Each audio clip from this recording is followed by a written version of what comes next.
ਸਿੱਖ channel ਦੇਖ ਰਹੀ UK Europe ਅਤੇ ਦੇਸ਼ ਵਿਦੇਸ਼ ਦੀ ਸੰਗਤ ਨੂੰ ਵਾਹਿਗੁਰੂ ਜੀ ਕਾ ਖਾਲਸਾ ਵਾਹਿਗੁਰੂ ਜੀ ਕੀ ਫਤਿਹ। ਮੈਂ ਹਰਿੰਦਰ ਸਿੰਘ ਗਿੱਲ ਤੇ ਪ੍ਰੋਗਰਾਮ ਕੌਮੀ ਮੁੱਦੇ ਲੈ ਕੇ ਮੈਂ ਹਾਜ਼ਰ ਹਾਂ।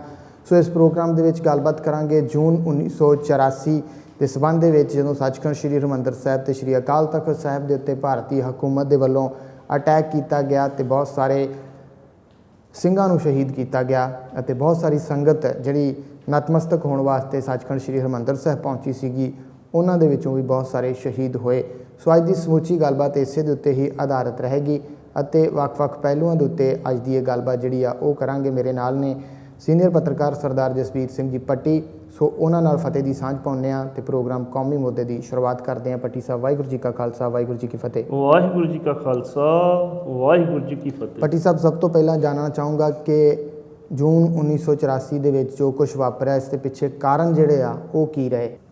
ਪੰਡਿਤ ਜਵਾਹਰ ਲਾਲ ਨਹਿਰੂ ਪ੍ਰਧਾਨ ਮੰਤਰੀ ਸਨ ਜੀ ਤੇ ਪੰਜਾਬ ਦੇ ਮੁੱਖ ਮੰਤਰੀ ਜੀ ਭੀਮ ਸਿੰਘ ਸੱਚਰ ਸਨ ਜੀ। ਤੇ ਉਹ ਜਦੋਂ ਅਕਾਲੀ ਉੱਥੇ ਬੈਠੇ ਸੀ ਗੁਰਦੁਆਰੇ ਦੇ ਵਿੱਚ ਤੇ ਇਹਨਾਂ ਨੇ ਪੁਲਿਸ ਅੰਦਰ ਵੜ ਦਿੱਤੀ। ਉਸ ਟਾਈਮ ਦੇ ਉੱਤੇ 200 ਦੇ ਕਰੀਬ ਲੋਕ ਸ਼ਹੀਦ ਹੋ ਗਏ ਤੇ ਬਾਕੀ ਕੁਝ ਜ਼ਖਮੀ ਹੋਏ, ਕੁਝ ਫੜ ਲਏ ਗਏ ਜੀ। ਬੜਾ ਰੌਲਾ ਪਿਆ। ਅਖੀਰ ਦੇ ਆ ਕੇ ਮੁੱਖ ਮੰਤਰੀ ਨੂੰ ਅਕਾਲ ਤਖਤ ਤੇ ਮਾਫੀ ਮੰਗਣੀ ਪਈ ਸੀ ਆਪਣੀ ਜੀ। ਪਹਿਲੀ ਸ਼ੁਰੂਆਤ ਉੱਥੋਂ ਹੀ ਆਜ਼ਾਦੀ ਤੋਂ ਬਾਅਦ ਜੀ।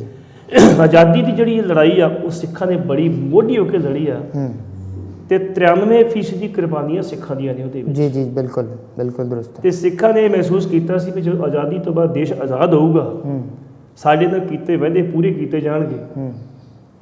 ਤੇ ਜਿਹੜੇ ਪੰਡਿਤ ਜਵਾਹਰ ਲਾਲ ਨਹਿਰੂ ਸੀ ਉਹਨੇ ਕਹਿਤਾ ਸੀ ਉਹ ਸਮਾਂ ਖਤਮ ਹੋ ਗਿਆ ਜੀ, ਕਈ ਵਾਅਦੇ ਕਰਨੇ ਪੈਂਦੇ ਸਮੇਂ ਨਾਲ। ਹੁਣ ਗੱਲ ਕਰੋ, ਅੱਜ ਦੀ ਗੱਲ ਕਰੋ ਤੁਸੀਂ ਜੀ। ਉਸ ਦਿਨ ਤੋਂ ਹੀ ਜਿਹੜੀ ਸੀ ਜੰਗ ਸ਼ੁਰੂ ਹੋ ਗਈ ਸੀ ਜੀ। ਜਦੋਂ ਇਹਨਾਂ ਪੰਜਾਬੀ ਨੂੰ ਖਤਮ ਕਰਨ ਦੀ ਗੱਲ ਕੀਤੀ ਤੇ ਫਿਰ ਅਕਾਲੀ ਦਲ ਨੇ ਪੰਜਾਬੀ ਸੂਬੇ ਦਾ ਮੋਰਚਾ ਲਾਇਆ ਤੇ 1955 'ਚ ਪਹਿਲੀ ਵਾਰੀ ਜਿਹੜੀ ਸੀ ਉਹ ਦਰਬਾਰ ਸਾਹਿਬ ਦੇ ਵਿੱਚ ਸਾਡੀ ਆਜ਼ਾਦ ਭਾਰਤ ਦੀ ਪੁਲਿਸ ਸ਼ਾਮਲ ਜੀ ਜੀ ਜੀ। ਉਸ ਤੋਂ ਬਾਅਦ ਜਦੋਂ ਐਮਰਜੈਂਸੀ ਦਾ ਮੋਰਚਾ ਲੱਗਾ, ਇੰਦਰਾ ਗਾਂਧੀ ਨੇ ਇੰਨੀ ਗੱਲ ਕਹੀ ਅਕਾਲੀਆਂ ਨੂੰ ਵੀ ਭਾਈ ਤੁਸੀਂ ਮੋਰਚਾ ਨਾ ਲਾਓ, ਜੋ ਤੁਹਾਡੀਆਂ ਮੰਗਾਂ ਆਹ ਕਾਗਜ਼ਾਂ ਲਿਖ ਕੇ ਲਿਆਓ, ਮੈਂ ਥੱਲੇ ਸਾਈਨ ਕਰ ਦਿੰਦੀ ਤੇ ਮੈਨੂੰ ਆਹ ਨਿੱਕਰਧਾਰੀ ਸਿੱਧੇ ਕਰ ਲੈਣ ਦਿਓ ਜੀ। ਲੇਕਿਨ ਜਿਹੜਾ ਆਪਣੇ ਜਹੇਦਾਰ ਸੰਤੋਖ ਸਿੰਘ ਸੀ, ਮਨਜੀਤ ਸਿੰਘ ਜੀਕੇ ਦੇ ਫਾਦਰ ਜੀ, ਉਹਨਾਂ ਦੀ ਇੰਦਰਾ ਗਾਂਧੀ ਨਾਲ ਕਾਫੀ ਨੇੜਤਾ ਸੀ। 71 ਤੋਂ ਲੈ ਕੇ ਤੇ 75 ਤੱਕ ਉਹਨਾਂ ਲੜਦੇ ਰਹੇ। ਮੁੜ ਕੇ ਨੇੜਤਾ ਹੋ ਗਈ, ਕਾਫੀ ਨੇੜਤਾ ਹੋ ਗਈ। ਇੰਦਰਾ ਗਾਂਧੀ ਉਹਨੂੰ ਭੇਜਿਆ ਪੰਜਾਬ ਵੀ ਜਾ ਕੇ ਗੱਲ ਕਰੋ। ਜਹੇਦਾਰ ਗੁਰਚਰਨ ਸਿੰਘ ਟੌਹੜਾ ਨੇ ਕਹਿ ਦਿੱਤਾ ਜਾ ਕੇ ਤੂੰ ਉੱਥੇ ਪ੍ਰੈਸ ਕਾਨਫਰੰਸ ਕਰਕੇ ਤੇ ਕਹਿ ਦੇ ਇੰਨੀ ਗੱਲ ਵੀ ਵਾਕਿਆ ਅਸੀਂ ਵੀ ਅਸੀਂ ਮੋਰਚਾ ਨਹੀਂ ਲਾਵਾਂਗੇ ਸੀ।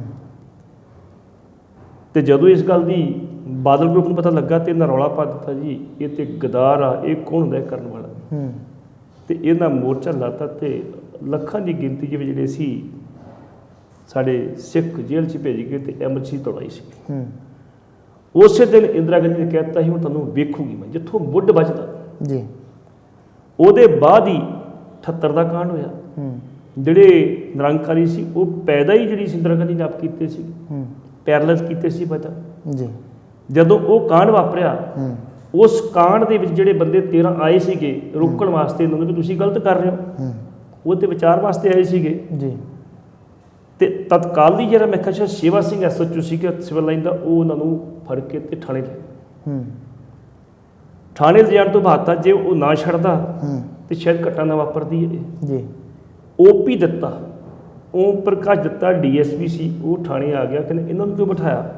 ਕਹਿੰਦਾ ਜੀ ਇਹ ਉੱਥੇ ਜਾਣਾ ਚਾਹੁੰਦੇ ਸੀ ਤੇ ਲੜਾਈ ਹੋ ਜਾਣੀ। ਜਾਣਦੇ ਤੈਨੂੰ ਕਹਿੰਦੇ OP ਦਿੱਤੇ ਨੇ ਆ ਕੇ ਉਹ ਬੰਦੇ ਛਡਾਏ। ਉਹ ਮੁੜ ਕੇ ਉੱਥੇ ਮੌਕੇ 'ਤੇ ਗਏ, ਮੌਕੇ 'ਤੇ ਜਾ ਕੇ ਫਿਰ ਝਗੜਾ ਹੋਇਆ। 13 ਫਿਰ ਖਾਲਸੇ ਸ਼ਹੀਦ ਹੋਏ, ਇੱਕ ਸ਼ਿਮਲਾ ਸ਼ਹੀਦ ਹੋਇਆ ਤੇ 3 ਨਿਰੰਕਾਰੀ ਮਾਰੇ ਜੀ। ਉਸ ਤੋਂ ਬਾਅਦ ਫਿਰ ਜਿਹੜੀਆਂ ਪੰਜਾਬ ਦੀਆਂ ਮੰਗਾਂ ਨੂੰ ਲੈ ਕੇ ਅਕਾਲੀ ਜਿਹੜੀ ਟਾਲ ਮਟੋਲ ਕਰਦੇ ਸੀ ਤੇ ਸੰਤ ਜੀ ਨੇ ਕਿਹਾ ਵੀ ਇਹ ਜ਼ਿਆਦਤੀ ਆ ਪੰਜਾਬ ਦੇ ਵਿੱਚ, ਤੇ ਉਹਨਾਂ ਨੇ ਫਿਰ ਮੋਰਚਾ ਲਾ ਦਿੱਤਾ ਜੀ। ਕਿਉਂਕਿ ਉਹਨਾਂ ਨੂੰ ਕਾਫੀ ਪਰੇਸ਼ਾਨ ਕੀਤਾ ਗਿਆ ਸੀ ਚੰਦੋਵਾ ਕਲਾਂ ਕਾਂਡ ਦੇ ਵਿੱਚ, ਇਹਦੇ ਜਿਹੜੇ ਸੀ ਇੱਕ ਅਖਬਾਰ ਰਈਸ ਦੇ ਕਾਂਡ ਦੇ ਵਿੱਚ। ਉਹ ਫਿਰ ਜਿਹੜੇ ਸੀ ਉਹ ਉੱਥੇ ਆਏ, ਉਹਨਾਂ ਨੇ ਮੋਰਚਾ ਲਾਤਾ ਵੀ ਸਾਡੀਆਂ ਇਹ ਮੰਗਾਂ ਆ ਗਈਆਂ, ਅਸੀਂ ਦਾਨ ਨਹੀਂ ਮੰਗਦੇ, ਸਾਡੀਆਂ ਮੰਗਾਂ ਆ ਗਈਆਂ, ਪ੍ਰਵਾਨ ਕਰੋ ਇਹਨਾਂ ਜੀ।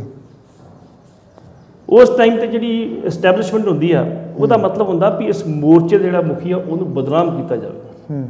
ਤੇ ਉਹਦੇ 'ਚ ਬਦਨਾਮ ਕਰਨ ਵਾਸਤੇ ਸਾਡੇ ਅਕਾਲੀ ਭਰਾ ਵੀ ਨਾਲ ਸਰਕਾਰ ਦੇ ਲੜੇ ਸੀ ਜੀ। ਅਕਾਲੀਆਂ ਨੂੰ ਪਤਾ ਵੀ ਸੰਤ ਭਿੰਡਰਾਂਵਾਲੇ ਦੇ ਆਖਿਆ ਜੇ ਮੰਗਾਂ ਮੰਨਣੀਆਂ ਗਈਆਂ ਮੁੜ ਕੇ ਸਾਨੂੰ ਕਿਹਨੇ ਪੁੱਛਣਾ ਇੱਥੇ? ਬਿਲਕੁਲ। ਲੇਕਿਨ ਸੰਤ ਭਿੰਡਰਾਂ ਵਾਲਿਆਂ ਨੇ ਇੱਕ ਅਜਿਹਾ ਬੀਜ ਬੋਇਆ ਜਿਹੜੀ ਸਾਡੀ ਨੌਜਵਾਨ ਪੀੜ੍ਹੀ ਅੱਜ ਪਤਿਤ ਹੋ ਰਹੀ ਆ, ਵਾਲ ਕਟਾ ਰਹੀ ਆ। ਉਸ ਟਾਈਮ ਦੇ ਉੱਤੇ ਹਰ ਨੌਜਵਾਨ ਦੇ ਚਿਹਰੇ 'ਤੇ ਦਾੜੀ ਤੇ ਸਿਰ 'ਤੇ ਦਸਤਾਰ ਨਹੀਂ ਸੀ। ਜੀ ਜੀ। ਉਸ ਮੋਰਚੇ ਦੇ ਵਿੱਚ ਅਕਾਲੀਆਂ ਨੇ ਬੜੀ ਵਾਰੀ ਜਿਹੜਾ ਸੀ ਇਹਨਾਂ ਨੂੰ ਰੋਕਣ ਦੀ ਕੋਸ਼ਿਸ਼ ਕੀਤੀ, ਲੇਕਿਨ ਅਕਾਲੀ ਜਿਹੜੇ ਸੀ ਉਹ ਚਾਹੁੰਦੇ ਸੀ ਵੀ ਸੰਤ ਜਿਹੜਾ ਵਾ ਉਹ ਕਿਸੇ ਤਰੀਕੇ ਨਾਲ ਇਹਨੂੰ ਅਸੀਂ ਇੱਥੋਂ ਕੱਢੀਏ। ਜਥੇਦਾਰ ਗੁਰਚਰਨ ਸਿੰਘ ਟੌਹੜਾ ਜਿਹੜਾ ਸੀ ਉਹ ਕੁਝ ਹੋਰ ਸਿੱਧਾ ਸੀ ਜੀ। ਉਹ ਚਾਹੁੰਦਾ ਸੀ ਜੇ ਸੰਤ ਆਪਣਾ ਕੰਮ ਕਰੀ ਜਾਣ ਦਿਓ, ਮੌਕਾ ਉਹ ਸਾਂਭ ਲਾਂਗੇ ਜੀ। ਜਦੋਂ ਮੌਕਾ ਆਇਆ ਸਾਂਭਿਆ ਨਾ ਗਿਆ ਜੀ। 1 ਜੂਨ ਨੂੰ ਜੀ CRP ਨੇ ਜੋ ਗੋਲੀ ਚਲਾਈ ਹੈ, ਕੁਝ ਬੰਦੇ ਮਰੇ ਨੇ। ਤੇ ਉਸ ਟਾਈਮ ਤੇ ਫਿਰ ਹਰਚੰਦ ਸਿੰਘ ਲੋਂਗੋਵਾਲਾ ਜਿਹੜੇ ਮੋਰਚੇ ਦੇ ਡਿਕਟੇਟਰ ਸਨ ਜੀ, ਉਹਨਾਂ ਨੇ 2 ਮੀਟਿੰਗ ਕਾਲ ਕੀਤੀ ਸਾਰੇ ਲੀਡਰਾਂ ਦੀ, ਤੇ ਇਕੱਲਾ ਜਥੇਦਾਰ ਗੁਰਚਰਨ ਸਿੰਘ ਟੌਹੜਾ ਆਇਆ ਸੀ, ਬਾਕੀ ਕੋਈ ਲੀਡਰ ਨਹੀਂ ਸੀ ਜੀ। 3 ਨੂੰ ਫਿਰ ਜਿਹੜੀ ਓਵਰਟੇਕ ਕਰਦੀ ਹੈ ਆਰਮੀ, ਜਿਹੜਾ ਅਗਲਾ ਇਨਸੀਡੈਂਟ ਵਾਪਰਦਾ ਉਹ ਫਿਰ ਅੱਗੇ ਕਰਾਂ। ਜੀ ਜੀ। ਖਾਲਿਸਤਾਨ ਦੀ ਗੱਲ ਕਰੀਏ, ਖਾਲਿਸਤਾਨ ਦੇ ਨਾਅਰੇ ਅੱਜ ਵੀ ਲਾਏ ਜਾਂਦੇ ਆ। ਕਿ ਸੰਤ ਜਰਨੈਲ ਸਿੰਘ ਖਾਲਸਾ ਭਿੰਡਰਾਂ ਵਾਲੇ ਜਿਹੜੇ ਸੀਗੇ ਉਹ ਖਾਲਿਸਤਾਨ ਦੇ ਹੱਕ ਦੇ ਵਿੱਚ ਸੀਗੇ? ਉਹਨਾਂ ਨੇ ਪਹਿਲਾਂ ਕਦੀ ਗੱਲ ਕੀਤੀ ਸੀ ਕਿ ਵੱਖਰਾ ਖਾਲਿਸਤਾਨ ਜਿਹੜਾ ਸਾਨੂੰ ਚਾਹੀਦਾ ਹੈ? ਨਹੀਂ, ਸੰਤਾਂ ਨੇ ਕਦੀ ਇਹ ਗੱਲ ਨਹੀਂ ਸੀ ਕੀਤੀ ਜੀ। ਸੰਤਾਂ ਨੇ ਇਹ ਗੱਲ ਨਹੀਂ ਸੀ ਕੀਤੀ। ਜਦੋਂ ਅਟੈਕ ਤੋਂ ਪਹਿਲਾਂ ਰਾਮ ਜੇਠ ਮਲਾਣੀ ਵਕੀਲ ਮਿਲਣ ਵਾਸਤੇ ਇਹਨਾਂ ਨੂੰ ਆਇਆ ਜੀ, ਉਹਨੇ ਕਿਹਾ ਜੀ ਮੇਰੇ 5 ਸਵਾਲ ਨੇ ਜੀ, ਤੇ ਸੰਤਾਂ ਦੀ ਕਨਵਿੰਸਿੰਗ ਪਾਵਰ ਬੜੀ ਜ਼ਿਆਦਾ ਸੀ, ਕਨਵਿੰਸ ਕਰ ਲੈਂਦੇ ਸੀ ਅਗਲੇ ਨੂੰ। ਉਹ ਕਹਿਣ ਲੱਗਾ ਜੀ ਪਹਿਲਾ ਸਵਾਲ ਦੱਸੋ? ਕਹਿੰਦਾ ਜੀ ਮੇਰਾ ਪਹਿਲਾ ਸਵਾਲ ਹੈ ਵੀ ਤੁਸੀਂ ਆਪਣੇ ਨੂੰ ਸੰਤੋਂ ਖਵਾਉਣੇ ਹੋ। ਕਹਿੰਦਾ ਬਿਲਕੁਲ ਨਹੀਂ, ਮੈਂ ਕੋਈ ਸੰਤ ਨਹੀਂ ਹੈਗਾ। ਲੋਕ ਕਹਿੰਦੇ, ਲੋਕ ਕਹੀ ਜਾਂਦੇ, ਤੁਸੀਂ ਵੀ ਕਹਿ ਲਓ। ਕਹਿੰਦਾ ਦੂਸਰਾ ਉਹਨਾਂ ਦਾ ਸਵਾਲ ਸੀਗਾ ਵੀ ਕੀ ਤੁਸੀਂ ਖਾਲਿਸਤਾਨ ਦੇ ਹੱਕ 'ਚੋਂ ਕਿ ਵਿਰੋਧ 'ਚੋਂ? ਉਹਨਾਂ ਕਿਹਾ ਜੀ ਨਾ ਮੈਂ ਖਾਲਿਸਤਾਨ ਦੇ ਹੱਕ 'ਚ ਨਾ ਵਿਰੋਧ 'ਚ, ਸਾਡੀਆਂ ਆ ਮੰਗਾਂ ਵਾ ਇਹ ਪ੍ਰਵਾਨ ਕਰ ਲਓ ਤੇ ਸਾਨੂੰ ਮਨਜ਼ੂਰ ਆ ਜੀ। ਉਹਨਾਂ ਕਿਹਾ ਜੀ ਮੇਰਾ ਸਵਾਲ ਖਾਲਿਸਤਾਨ ਦੀ ਗੱਲ ਕੀਤੀ ਤਾਂ ਜੀ ਮੈਂ ਕਿਹਾ ਵੀ ਜੇ ਤੁਸੀਂ ਥਾਲੀ 'ਚ ਪਰੋਸ ਕੇ ਦੇ ਦਿਓਗੇ ਤਾਂ ਨਾ ਵੀ ਨਹੀਂ ਕਰਾਂਗੇ, ਲੇਕਿਨ ਅਸੀਂ ਖਾਲਿਸਤਾਨ ਨਹੀਂ ਮੰਗਦੇ ਜੀ। ਤੇ ਨਾਲੇ ਵੀ ਗੱਲ ਕਹਿਤੀ ਜੀ ਵੀ ਜੇ ਤੁਸੀਂ ਅਕਾਲ ਤਖਤ ਤੇ ਅਟੈਕ ਕੀਤਾ ਤੇ ਫਿਰ ਖਾਲਿਸਤਾਨ ਦੀ ਨੀਂਹ ਰੱਖੀ ਜਾਵੇਗੀ ਜੀ। ਅਗਲਾ ਸਵਾਲ ਸੀ ਉਹਨਾਂ ਦਾ ਜੀ ਸੰਤਾਂ ਨੂੰ ਵੀ ਤੁਸੀਂ ਹਥਿਆਰ ਰੱਖਦੇ ਹੋ ਜੀ। ਸੰਤਾਂ ਦਾ ਕੰਮ ਹੁੰਦਾ ਪ੍ਰਚਾਰ ਕਰਨਾ, ਅਧਿਆਤਮਿਕ ਪ੍ਰਚਾਰ ਕਰਨਾ, ਉਹ ਹਥਿਆਰ ਨਹੀਂ ਰੱਖਦੇ। ਤੇ ਸੰਤਾਂ ਨੇ ਕਿਹਾ ਵੀ ਜਿਹੜਾ ਸਾਡਾ ਹਥਿਆਰ ਹੈ ਨਾ ਉਹ ਅਸੀਂ ਗੁਰੂ ਸਾਹਿਬ ਤੋਂ ਵਰਸੋਏ ਹੋਏ ਹਾਂ। 6ਵੇਂ ਪਾਤਸ਼ਾਹ ਸਾਨੂੰ ਹਥਿਆਰ ਦਿੱਤੇ ਆ ਜੀ, ਇਹ ਸਾਡੀ ਆਪਣੀ ਸੁਰੱਖਿਆ ਵਾਸਤੇ ਆ, ਅਸੀਂ ਕਿਸੇ ਤੇ ਹਮਲਾ ਨਹੀਂ ਕਰਦੇ। ਗੁਰੂ ਸਾਹਿਬ ਨੇ ਜਿੰਨੀਆਂ ਵੀ ਲੜੀਆਂ ਲੜੀਆਂ ਡਿਫੈਂਸਿਵ ਹੋ ਕੇ ਲੜੀਆਂ, ਓਫੈਂਸ ਨਹੀਂ ਕੀਤਾ।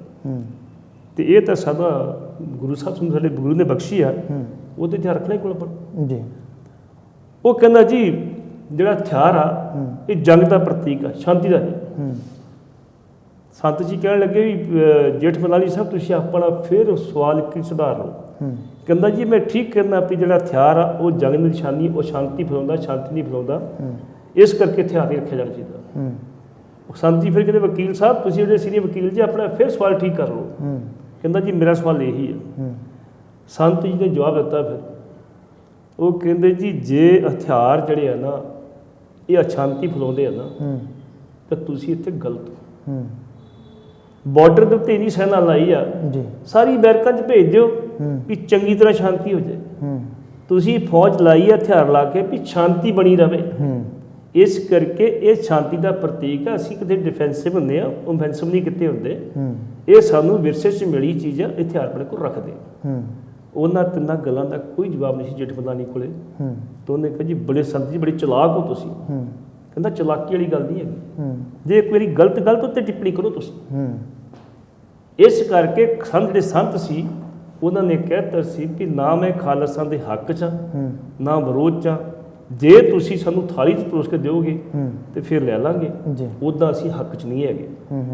ਇਹ ਸੀ ਵਿਚਾਰਧਾਰਾ ਉਹਨਾਂ ਦੀ। ਪਰ ਜਦੋਂ ਦਰਬਾਰ ਸਾਹਿਬ ਤੇ ਅਟੈਕ ਦੀ ਗੱਲ ਚੱਲਦੀ ਆ ਤਾਂ ਇਹ ਵੀ ਸੰਤ ਜੀ ਨੇ ਕਿਹਾ ਸੀਗਾ ਕਿ ਜਦੋਂ ਦਰਬਾਰ ਸਾਹਿਬ ਤੇ ਹਮਲਾ ਹੋਏਗਾ ਤਾਂ ਉਹ ਮੈਂ ਪਹਿਲਾਂ ਦੱਸਦਾ ਤੁਹਾਨੂੰ ਜੀ, ਉਹਨਾਂ ਨੇ ਕਹਿਤਾ ਸੀ, ਹਾਂ ਉਹਨਾਂ ਕਹਿਤਾ ਸੀ ਵੀ ਜੇ ਇਹ ਜੇਠ ਮਲਾਣੀ ਨੂੰ ਕਿਹਾ ਸੀ ਉਹਨਾਂ ਨੇ ਵੀ ਜੇ ਤੁਸੀਂ ਅਕਾਲ ਤਖਤ ਤੇ ਹਮਲਾ ਕੀਤਾ, ਦਰਬਾਰ ਸਾਹਿਬ ਤੇ ਹਮਲਾ ਕੀਤਾ ਤੇ ਫਿਰ ਸਮਝ ਲਓ ਖਾਲਿਸਤਾਨ ਦੀ ਨੀਂਹ ਰੱਖੀ ਗਈ। ਫਿਰ ਰੱਖੀ ਜਾਏਗੀ ਨਹੀਂ ਜੀ, ਫਿਰ ਉਹ ਖਾਲਿਸਤਾਨ ਦਾ ਫਿਰ ਰੌਲਾ ਪੈਂਦਾ ਰਹੇਗਾ। ਆਖਿਰਕਾਰ ਸਿੱਖਾਂ ਨੂੰ ਖਾਲਸਾ ਲੈਣਾ ਪਏਗਾ, ਦਿਓਗੇ ਤੁਸੀਂ ਆਪੇ। ਪੱਟੀ ਸਾਹਿਬ, ਜੇਕਰ ਗੱਲ ਕਰੀਏ ਕਿ ਜੂਨ 1984 ਦੇ ਵਿੱਚ ਅਟੈਕ ਹੋਇਆ ਤਾਂ ਜੂਨ ਦਾ ਮਹੀਨਾ ਹੀ ਕਿਉਂ ਚੁਣਿਆ ਗਿਆ ਸੀਗਾ ਇਸ ਅਟੈਕ ਦੇ ਵਾਸਤੇ? ਕਿਉਂਕਿ ਗਰਮੀ ਜਿਹੜੀ ਆ ਉਹ ਜੂਨ ਦੇ ਮਹੀਨੇ ਦੇ ਵਿੱਚ, ਜੂਨ ਜੁਲਾਈ ਦੇ ਵਿੱਚ ਬਹੁਤ ਜ਼ਿਆਦਾ ਪੈਂਦੀ ਆ, ਅਤੇ ਇਸ ਮਹੀਨੇ ਨੂੰ ਸ਼ਾਇਦ ਕਿਤੇ ਨਾ ਕਿਤੇ ਕਾਰਨ ਇਹ ਵੀ ਸੀਗੇ ਇਸ ਕਰਕੇ ਚੁਣਿਆ ਗਿਆ ਸੀ।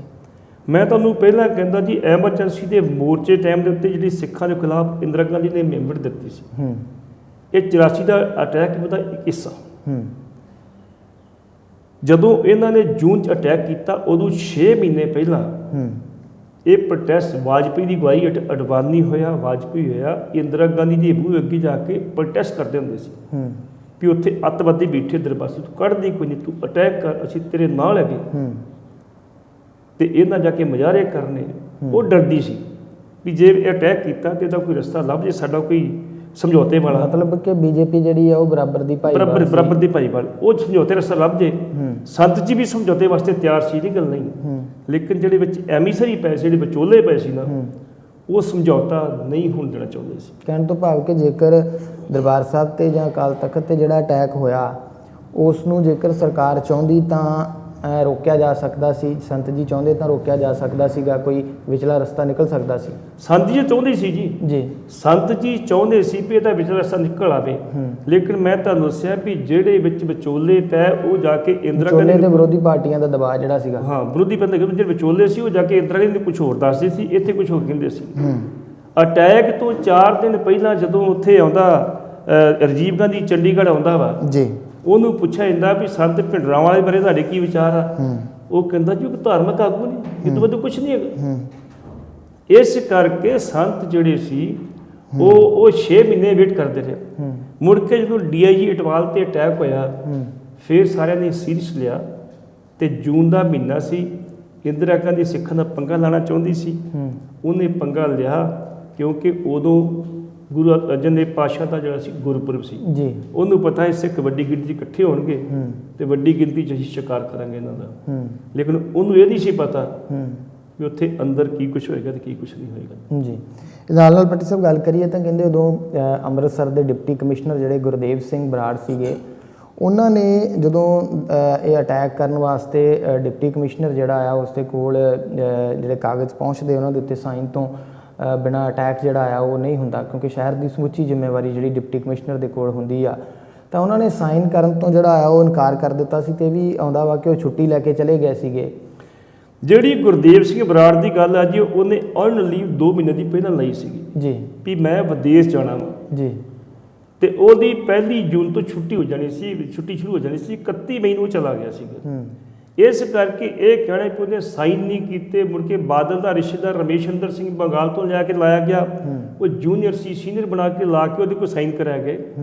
ਜੇ ਗੁਰਦੇਵ ਸਿੰਘ ਬਰਾੜ ਦੀ ਤੁਸੀਂ ਗੱਲ ਕਰਦੇ ਸਾਈਨ ਕਰਨ ਤੋਂ ਇਨਕਾਰ ਕਰਦਾ, ਤੇ ਮੈਂ ਸੋਚਦਾ ਵੀ ਉਹ ਮੁੜ ਕੇ ਨਾ ਨੌਕਰੀ 'ਚ ਹੁੰਦਾ, ਉਹ 'ਤੇ ਵੀ ਪਰਚੇ ਪੁਰਚੇ ਦਰਜ ਕਰਕੇ ਉਹਨੂੰ ਜੇਲ੍ਹ 'ਚ ਹੁੰਦਾ।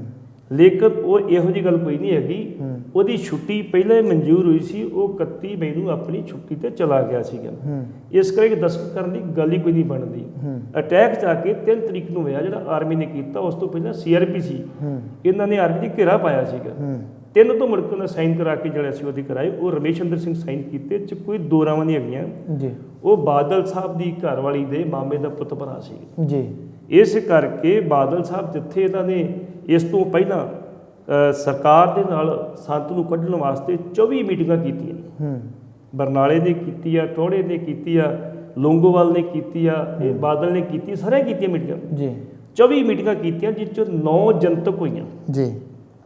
ਤੇ ਜਿਹੜੀ ਆਖਰੀ ਮੀਟਿੰਗ ਉਹ ਮੇਰੇ ਖਿਆਲ ਸ਼ਾਇਦ ਇਹਨਾਂ ਨੇ 29 ਅਪ੍ਰੈਲ ਨੂੰ ਕੀਤੀ ਆ ਜੀ, ਜਿਹਦੇ ਵਿੱਚ ਕਿਹਾ ਵੀ ਤੁਸੀਂ ਹਮਲਾ ਕਰੋ, ਅਸੀਂ ਤੁਹਾਡੇ ਨਾਲ ਆ। ਇਹ 2.5 ਟੋਟਲ ਹੋ ਗਏ ਤਾਂ ਭੱਜ ਜਾਣਾ ਉਸੇ ਵੇਲੇ। ਤੇ ਆਰਮੀ ਨੇ ਕਿਹਾ ਸੀਗਾ ਅਸੀਂ 4 ਘੰਟਿਆਂ ਦੇ ਵਿੱਚ ਇਹਨਾਂ ਦੀ ਮੁਸ਼ਕਾਂ ਬੰਨ੍ਹ ਕੇ ਸਾਡੇ ਸਾਹਮਣੇ ਪੇਸ਼ ਕਰ ਦਾਂਗੇ ਜੀ, ਐਡੀ ਕੋਈ ਪ੍ਰੋਬਲਮ ਨਹੀਂ ਹੈਗੀ ਜੀ। ਭੱਟੀ ਸਾਹਿਬ ਗੱਲ ਕਰੀਏ, ਜਦੋਂ ਦਰਬਾਰ ਸਾਹਿਬ ਦੇ ਉੱਤੇ ਅਟੈਕ ਕਰਨ ਦੀ ਤਿਆਰੀ ਹੁੰਦੀ ਆ ਤਾਂ ਉਹ ਤਿਆਰੀ ਕਿਵੇਂ ਦੀ ਸੀਗੀ? ਤੁਸੀਂ ਉਦੋਂ ਇੱਥੇ ਵਿਚਰਦੇ ਸੀ, ਪਿੰਡਾਂ ਦਾ ਮਾਹੌਲ ਕਿਵੇਂ ਦਾ ਸੀਗਾ? ਲੋਕ ਜਿਹੜੇ ਆ ਉਹ ਪਿੰਡਾਂ ਦੇ ਵਿੱਚ ਜਿਹੜੇ ਲੋਕ ਆ ਉਹਨਾਂ ਨੂੰ ਵੀ ਰੋਕਿਆ ਗਿਆ ਸੀਗਾ ਕਿ ਉਹ ਦਰਬਾਰ ਸਾਹਿਬ ਵੱਲ ਨਾ ਆਉਣ, ਜਾਂ ਪਹਿਲਾਂ ਕਿਸੇ ਨੂੰ ਖਬਰ ਹੀ ਨਹੀਂ ਲੱਗੀ ਕਿ ਦਰਬਾਰ ਸਾਹਿਬ ਦੇ ਉੱਤੇ ਹਮਲਾ ਹੋਏਗਾ? ਤੇ ਫਿਰ ਜਦੋਂ ਹਮਲਾ ਹੋਇਆ ਤਾਂ ਖਬਰ ਜਿਹੜੀ ਆ ਉਹ ਕਿਵੇਂ ਲੋਕਾਂ ਦੇ ਵਿੱਚ ਕਿਵੇਂ ਪਹੁੰਚੀ? ਜਿਹੜੀ ਦਰਬਾਰ ਸਾਹਿਬ ਤੇ ਹਮਲੇ ਦੀ ਗੱਲ, ਇਹ ਪਹਿਲਾਂ ਖਬਰਾਂ ਆ ਗਈਆਂ ਸੀ ਵੀ ਦਰਬਾਰ ਸਾਹਿਬ ਤੇ ਅਟੈਕ ਹੋ ਸਕਦਾ ਵਾ ਜੀ। ਕਰਫਿਊ ਸਾਰੇ ਪੰਜਾਬ 'ਚ ਲਾ ਦਿੱਤਾ ਗਿਆ। ਹੂੰ ਕੋਈ ਬੰਦਾ ਸੜਕ 'ਤੇ ਨਹੀਂ ਚੜ੍ਹ ਸਕਦਾ, ਕੋਈ ਬੰਦਾ ਕਿਤੇ ਜਾ ਨਹੀਂ ਸਕਦਾ, ਕੋਈ ਆ ਨਹੀਂ ਸਕਦਾ। ਜੇ ਕੋਈ ਸੜਕ 'ਤੇ ਚੜ੍ਹਿਆ ਤੇ ਗੋਲੀ ਮਾਰ ਦਿੱਤੀ ਜਾਏਗੀ। ਜੇ ਕਿਤੇ ਕੋਈ ਆਪਣਾ ਘਰ ਦੇ ਕੋਠੇ ਚੜ੍ਹਿਆ, ਉਹ ਗੋਲੀ ਮਾਰ ਦਿੱਤੀ ਜਾਂਦੀ ਸੀ ਵੀ ਕਿਉਂ ਚੜ੍ਹਿਆ ਇੱਥੇ। ਇਸ ਕਰਕੇ ਉਹ ਜਿਹੜਾ ਸੀ ਇਹਨਾਂ ਦੇ ਜਿਹੜੀ ਹਮਲਾ ਇਹਨਾਂ ਕੀਤਾ ਵਾ, ਘੇਰੇ ਨਾਕਾਬੰਦੀ ਕੱਲੇ ਦਰਬਾਰ ਸਾਹਿਬ 'ਤੇ ਨਹੀਂ ਕੀਤੀ, ਪੰਜਾਬ ਦੇ ਕਰੀਬ 40 ਹੋਰ ਗੁਰਦੁਆਰਿਆਂ ਦੇ ਘੇਰੇ ਕੀਤੀ। ਜਦੋਂ ਇੱਥੇ ਬੰਦੇ ਬੈਠੇ ਆ, ਇੱਥੇ ਤੁਸੀਂ ਕਹਿੰਦੇ ਸਾਨੂੰ ਫੜਨਾ ਸੀ, ਜਿਹਨੂੰ ਇਹਨਾਂ ਨੂੰ ਕੱਢਣਾ ਇੱਥੋਂ ਅਸੀਂ, ਤੇ ਬਾਕੀ ਗੁਰਦੁਆਰੇ ਘੇਰਾ ਪਾਉਣ ਦਾ ਕੀ ਮਤਲਬ ਸੀਗਾ ਜੀ। 40 ਗੁਰਦੁਆਰਿਆਂ ਨੂੰ ਬੜੀ ਪਲੈਨਿੰਗ ਨਾਲ ਘੇਰਾ ਪਾਇਆ ਗਿਆ, ਉਹਨਾਂ ਦੀਆਂ ਤਲਾਸ਼ੀਆਂ ਲਈਆਂ ਗਈਆਂ। ਉੱਥੇ ਜਿਹੜੀ ਗੁਰੂ ਸਾਹਿਬ ਦੀ ਬੇਅਦਬੀ ਕੀਤੀ ਗਈ, ਦਰਬਾਰ ਸੇ ਬੇਅਦਬੀ ਕੀਤੀ ਗਈ, ਕੋਈ ਦੋਰਾਵਾਂ ਨਹੀਂ ਝੱਗੀਆਂ। ਲੇਕਿਨ ਸਾਡੇ ਲੀਡਰਾਂ ਨੇ ਉਹਦਾ ਕੋਈ ਡੱਡਾ ਨਹੀਂ ਗਾਇਆ, ਕੋਈ ਮੰਗ ਨਹੀਂ ਕੀਤੀ। ਮੈਨੂੰ ਯਾਦ ਆ ਜਹੇਦਾਰ ਜਗਦੇਵ ਸਿੰਘ ਤਲਵੰਡੀ ਜਦੋਂ 2007 'ਚ ਪ੍ਰਧਾਨ ਬਣੇ ਨੇ ਸ਼੍ਰੋਮਣੀ ਕਮੇਟੀ ਦੇ, ਹਰ ਸਾਲ ਇਹ ਮਤਾ ਪਾਸ ਕਰਦੇ ਆ ਕਿ ਸਾਡੀ ਇਹਦੀ ਅਸੀਂ ਨਿੰਦਾ ਕਰਦੇ ਹਾਂ। ਜਿਹੜਾ ਸਾਡਾ ਲਾਇਬ੍ਰੇਰੀ ਦਾ ਇੱਥੋਂ ਇਤਿਹਾਸ ਚੋਂ ਕਿ ਖੜਿਆ, ਉਸ ਨੂੰ ਵਾਪਸ ਕੀਤਾ ਜਾਵੇ। ਉਹਨੇ ਇੰਨੀ ਗੱਲ ਕਹੀ ਸੀ, ਉਹਨੇ ਕਿਹਾ ਆਹ ਮਤੇ ਜਿਹੜੇ ਤੁਸੀਂ ਕਰਦੇ ਭਾਵੇਂ ਗੱਡਿਆਂ ਦੇ ਗੱਡੇ ਭਰ ਕੇ ਜਿੱਥੇ ਮਰਜ਼ੀ ਰੱਖ ਲਓ, ਇਹਦਾ ਕੁਛ ਨਹੀਂ ਜਿਹੜਾ ਜਿੰਨ ਤੱਕ ਕੋਈ ਪ੍ਰੈਕਟੀਕਲੀ ਨਹੀਂ ਕਰਦੇ, ਜਿੰਨਾ ਤੁਸੀਂ ਕੋਈ ਮੋਰਚਾ ਨਹੀਂ ਲਾਉਂਦੇ। ਲੇਕਿਨ ਤੁਸੀਂ ਆਪ ਸਿਆਣੇ ਹੋ, ਇਹਨਾਂ ਚੀਜ਼ਾਂ ਨੂੰ ਲੈਣ ਦੇ ਵਾਸਤੇ ਅੱਜ ਤੱਕ ਅਕਾਲੀਆਂ ਨੇ ਮੋਰਚਾ ਲਾਇਆ, ਤੇ ਲਾਉਣ ਕਿਹੜੀ ਗੱਲ। ਮੀਟਿੰਗਾਂ ਤੇ ਆਪ ਕਰਦੇ ਰਹੇ, ਤੁਸੀਂ ਅਟੈਕ ਕਰੋ ਜੀ। ਜੇ ਅਕਾਲੀ ਚਾਹੁੰਦੇ ਅਟੈਕ ਕਦੀ ਨਹੀਂ ਸੀ ਹੋ ਸਕਦਾ। ਜੇ ਟੌੜਾ ਚਾਹੁੰਦਾ ਅਟੈਕ ਨਹੀਂ ਸੀ ਹੋ ਸਕਦਾ ਜੀ। ਬਾਦਲ ਚਾਹੁੰਦਾ ਨਹੀਂ ਸੀ ਹੋ ਸਕਦਾ, ਬਰਨਾਲਾ ਚਾਹੁੰਦਾ ਨਹੀਂ ਸੀ ਹੋ ਸਕਦਾ, ਰਵਿੰਦਰ ਚਾਹੁੰਦਾ ਨਹੀਂ ਸੀ ਹੁੰਦਾ। ਇਹ ਸਾਰੀ ਮੀਟਿੰਗਾਂ ਕਰਦੇ ਨੇ ਨਾਲ।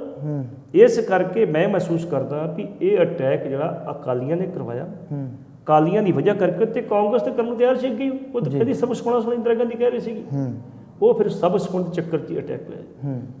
ਫਿਰ ਜਦੋਂ ਇਹ ਅਟੈਕ ਜਿਹੜਾ ਆ ਉਹ ਹੋਣਾ ਸੀਗਾ, ਜਾਂ ਜਦੋਂ ਮੋਰਚਾਬੰਦੀ ਉੱਥੇ ਕਰਨੀ ਸ਼ੁਰੂ ਕਰ ਦਿੱਤੀ, ਫੌਜ ਨੇ ਵੀ ਆਪਣੇ ਟਿਕਾਣੇ ਜਿਹੜੇ ਆ ਉਹ ਕੀਤੇ, ਤਾਂ ਇਹ ਕਿਹਾ ਜਾਂਦਾ ਕਿ ਸੰਤ ਜੀ ਜਿਹੜੇ ਉਹ ਪਹਿਲਾਂ ਹੀ ਅਕਾਲ ਤਖਤ ਸਾਹਿਬ ਦੇ ਉੱਤੇ ਚਲੇ ਗਏ ਸੀ, ਜਾਂ ਉਦੋਂ ਪਹਿਲਾਂ ਜਿਹੜੇ ਆ ਲੰਗਰ ਹਾਲ ਦੇ ਉੱਤੇ ਸੀਗੇ, ਤੇ ਜਦੋਂ ਇਹ ਚੀਜ਼ਾਂ ਸਾਹਮਣੇ ਆਈਆਂ ਤਾਂ ਫਿਰ ਉਹਨਾਂ ਨੇ ਉੱਥੋਂ ਅਕਾਲ ਤਖਤ ਸਾਹਿਬ ਦੇ ਉੱਤੇ ਚਲੇ ਗਏ।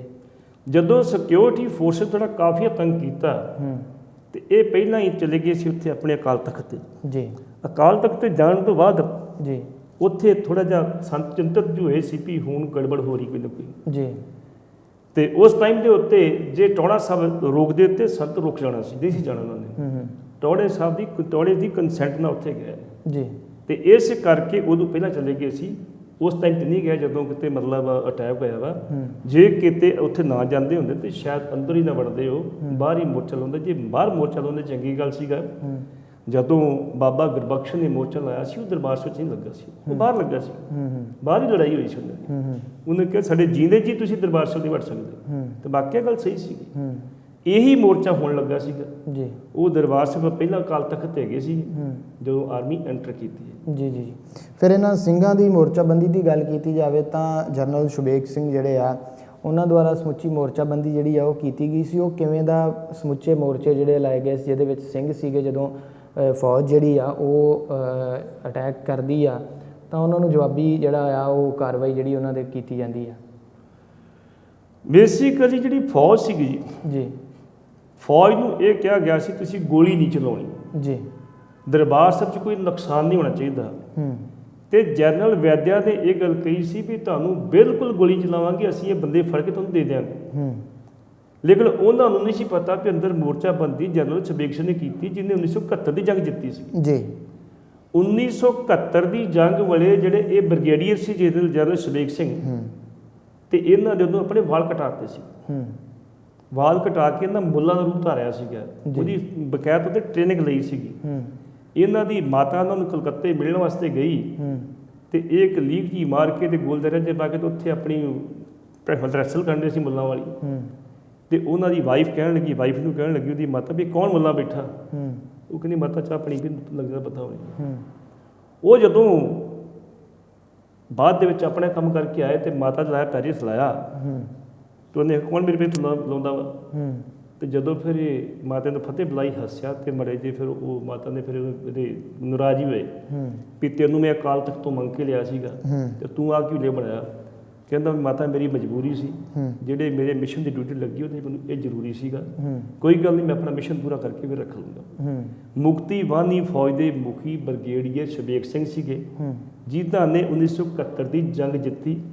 ਉੱਥੋਂ ਦੇ ਬੰਦੇ ਤਿਆਰ ਕੀਤੇ, ਘੁਸਪੈਠੀਏ ਤਿਆਰ ਕੀਤੇ, ਸਭ ਤਿਆਰ ਕੀਤੀ, ਤਿਆਰੀ ਉਹਨਾਂ ਦੀ ਸੀਗੀ। ਲੇਕਿਨ ਸਿਹਰਾ ਜਗਜੀਤ ਸਿੰਘ ਨੂੰ ਮਿਲਿਆ ਤੇ ਜਨਰਲ ਸ਼ਬੇਕ ਸਿੰਘ ਦੇ ਉੱਤੇ ਜੋ ਰਿਟਾਇਰਮੈਂਟ ਤੋਂ ਕੁਝ ਦਿਨ ਪਹਿਲਾਂ ਇਹਨਾਂ ਤੇ 2500 ਰੁਪਏ ਦਾ ਇੱਕ ਤੋਹਫਾ ਲੈਣ ਦਾ ਇਲਜ਼ਾਮ ਲਾਇਆ ਸੀ। ਤੋਹਫਾ ਲੈਣ ਦਾ ਕਹਿੰਦੇ ਗਲਤ ਹੈ ਜੀ, ਲਾਇਆ ਇਸ ਕਰਕੇ ਸੀ ਵੀ ਇਸ ਬੰਦੇ ਨੂੰ ਅਸੀਂ ਇੱਥੋਂ ਜਲੀਲ ਕਰਕੇ ਕੱਢਣਾ।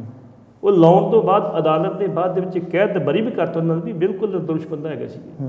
ਲੇਕਿਨ ਸਿਰਫ ਇਸ ਕਰਕੇ ਉਹਨੂੰ ਕਿਹਾ ਵੀ ਇਹ ਨਾ ਤੇ ਜਨਰਲ ਖਵਾ ਸਕਣ ਨਾ ਰਹਿ ਸਕਣ, ਕਿਉਂਕਿ ਉਹ ਬੜਾ ਵਫਾਦਾਰੀ ਦਾ ਕੰਮ ਕਰਦੇ ਸੀਗੇ।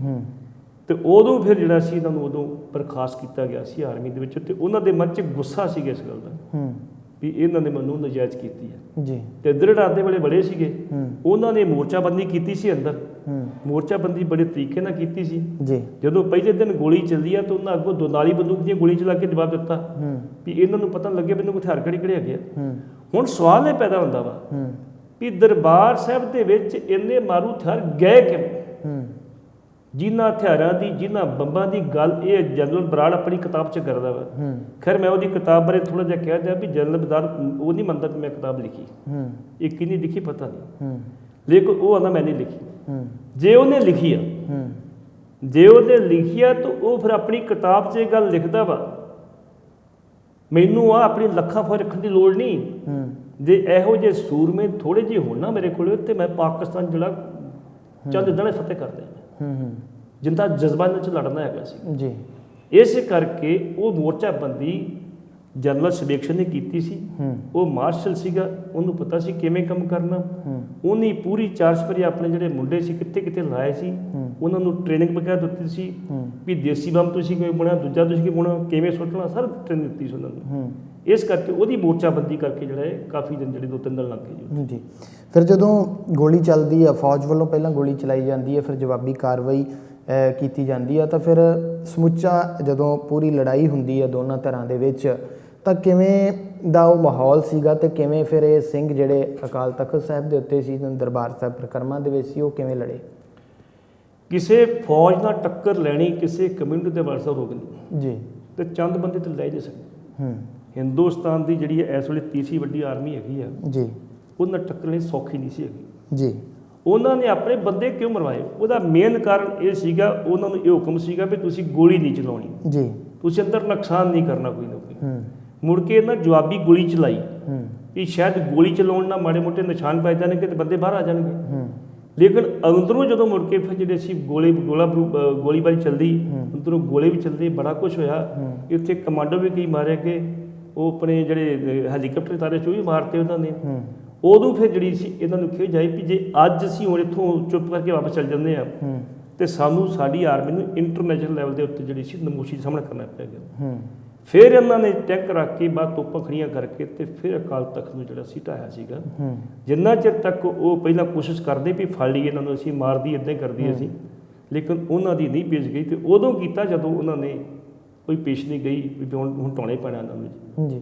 ਫਿਰ ਆਸ-ਪਾਸ ਦੇ ਜਿਹੜੇ ਪਿੰਡਾਂ ਦੇ ਵਿੱਚ ਸਿੱਖ ਵਸਦੇ ਸੀਗੇ, ਉਹਨਾਂ ਨੇ ਪਹੁੰਚ ਨਹੀਂ ਕਰਨ ਦੀ ਕੋਸ਼ਿਸ਼ ਕੀਤੀ? ਵੇਖੋ ਜੀ, ਲੋਕਾਂ ਨੇ ਪਹੁੰਚ ਕਰਨ ਦੀ ਕੋਸ਼ਿਸ਼ ਕੀਤੀ, ਰਸਤੇ 'ਚ ਆਰਮੀ ਲੱਗੀ ਸੀ, ਪੁਲਿਸ ਲੱਗੀ ਸੀ, ਰੋਕ ਰਹੀ ਸੀ ਸਾਰਿਆਂ ਨੂੰ, CRP ਲੱਗੀ ਸੀ ਜੀ। ਜੇ ਕਿਤੇ ਜਿੱਦ ਵੀ ਕੀਤੀ, ਗੋਲੀ ਚਲਾਤੀ, ਬੰਦਾ ਮਾਰ ਦਿਓ ਜੀ, ਮਾਰ ਦਿੰਦੇ ਸੀ, ਕੋਈ ਗੱਲ ਨਹੀਂ ਸੀ ਅੱਗੇ।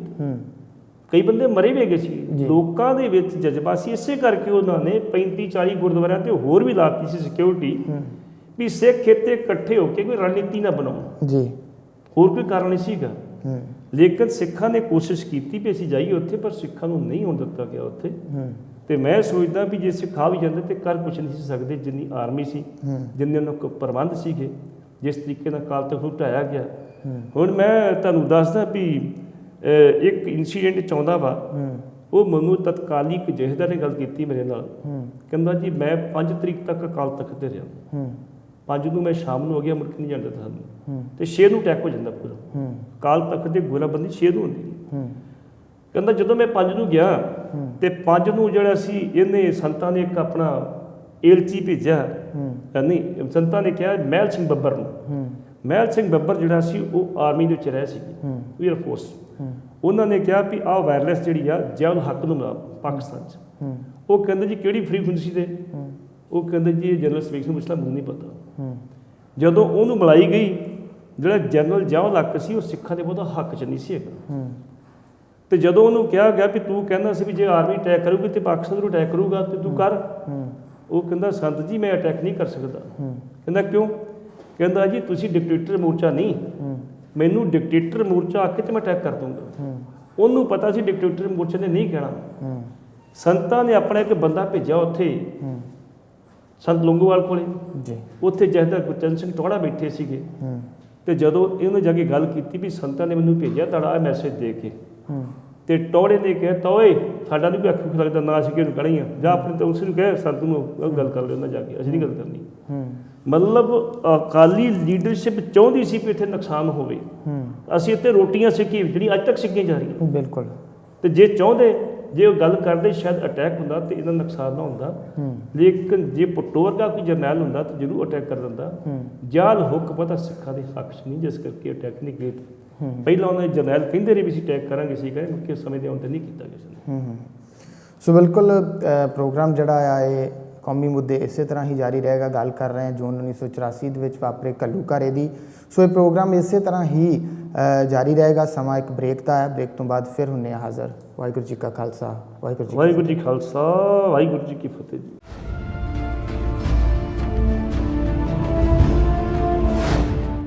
ਬ੍ਰੇਕ ਤੋਂ ਬਾਅਦ ਦੇਸ਼ ਵਿਦੇਸ਼ ਦੀ ਸੰਗਤ ਦਾ ਸਵਾਗਤ ਹੈ। ਪ੍ਰੋਗਰਾਮ ਕੌਮੀ ਮੁੱਦੇ ਦੇ ਵਿੱਚ ਗੱਲ ਕਰ ਰਹੇ ਹਾਂ ਜੂਨ 1984 'ਚ ਵਾਪਰੇ ਘੱਲੂਘਾਰੇ ਦੀ। ਮੇਰੇ ਨਾਲ ਨੇ ਸੀਨੀਅਰ ਪੱਤਰਕਾਰ ਜਸਬੀਰ ਸਿੰਘ ਜੀ ਪੱਟੀ, ਜਿਹੜੇ ਕਿ ਸਮੁੱਚੇ ਇਸ ਘੱਲੂਘਾਰੇ ਦੇ ਸੰਬੰਧ ਦੇ ਵਿੱਚ ਜਾਣਕਾਰੀ ਜਿਹੜੀ ਆ ਦੇਸ਼ ਵਿਦੇਸ਼ ਦੀਆਂ ਸੰਗਤਾਂ ਨਾਲ ਸਾਂਝੀ ਕਰ ਰਿਹਾ। ਸੋ ਇੱਕ ਵਾਰ ਫਿਰ ਫਤਿਹ ਦੀ ਸਾਂਝ ਪਾਉਂਦੇ ਹਾਂ। ਬ੍ਰੇਕ ਤੋਂ ਬਾਅਦ ਪ੍ਰੋਗਰਾਮ ਦੀ ਸ਼ੁਰੂਆਤ ਕਰਦੇ ਹਾਂ। ਪੱਟੀ ਸਾਹਿਬ, ਵਾਹਿਗੁਰੂ ਜੀ ਕਾ ਖਾਲਸਾ, ਵਾਹਿਗੁਰੂ ਜੀ ਕੀ ਫਤਿਹ। ਵਾਹਿਗੁਰੂ ਜੀ ਕਾ ਖਾਲਸਾ, ਵਾਹਿਗੁਰੂ ਜੀ ਕੀ ਫਤਿਹ ਜੀ।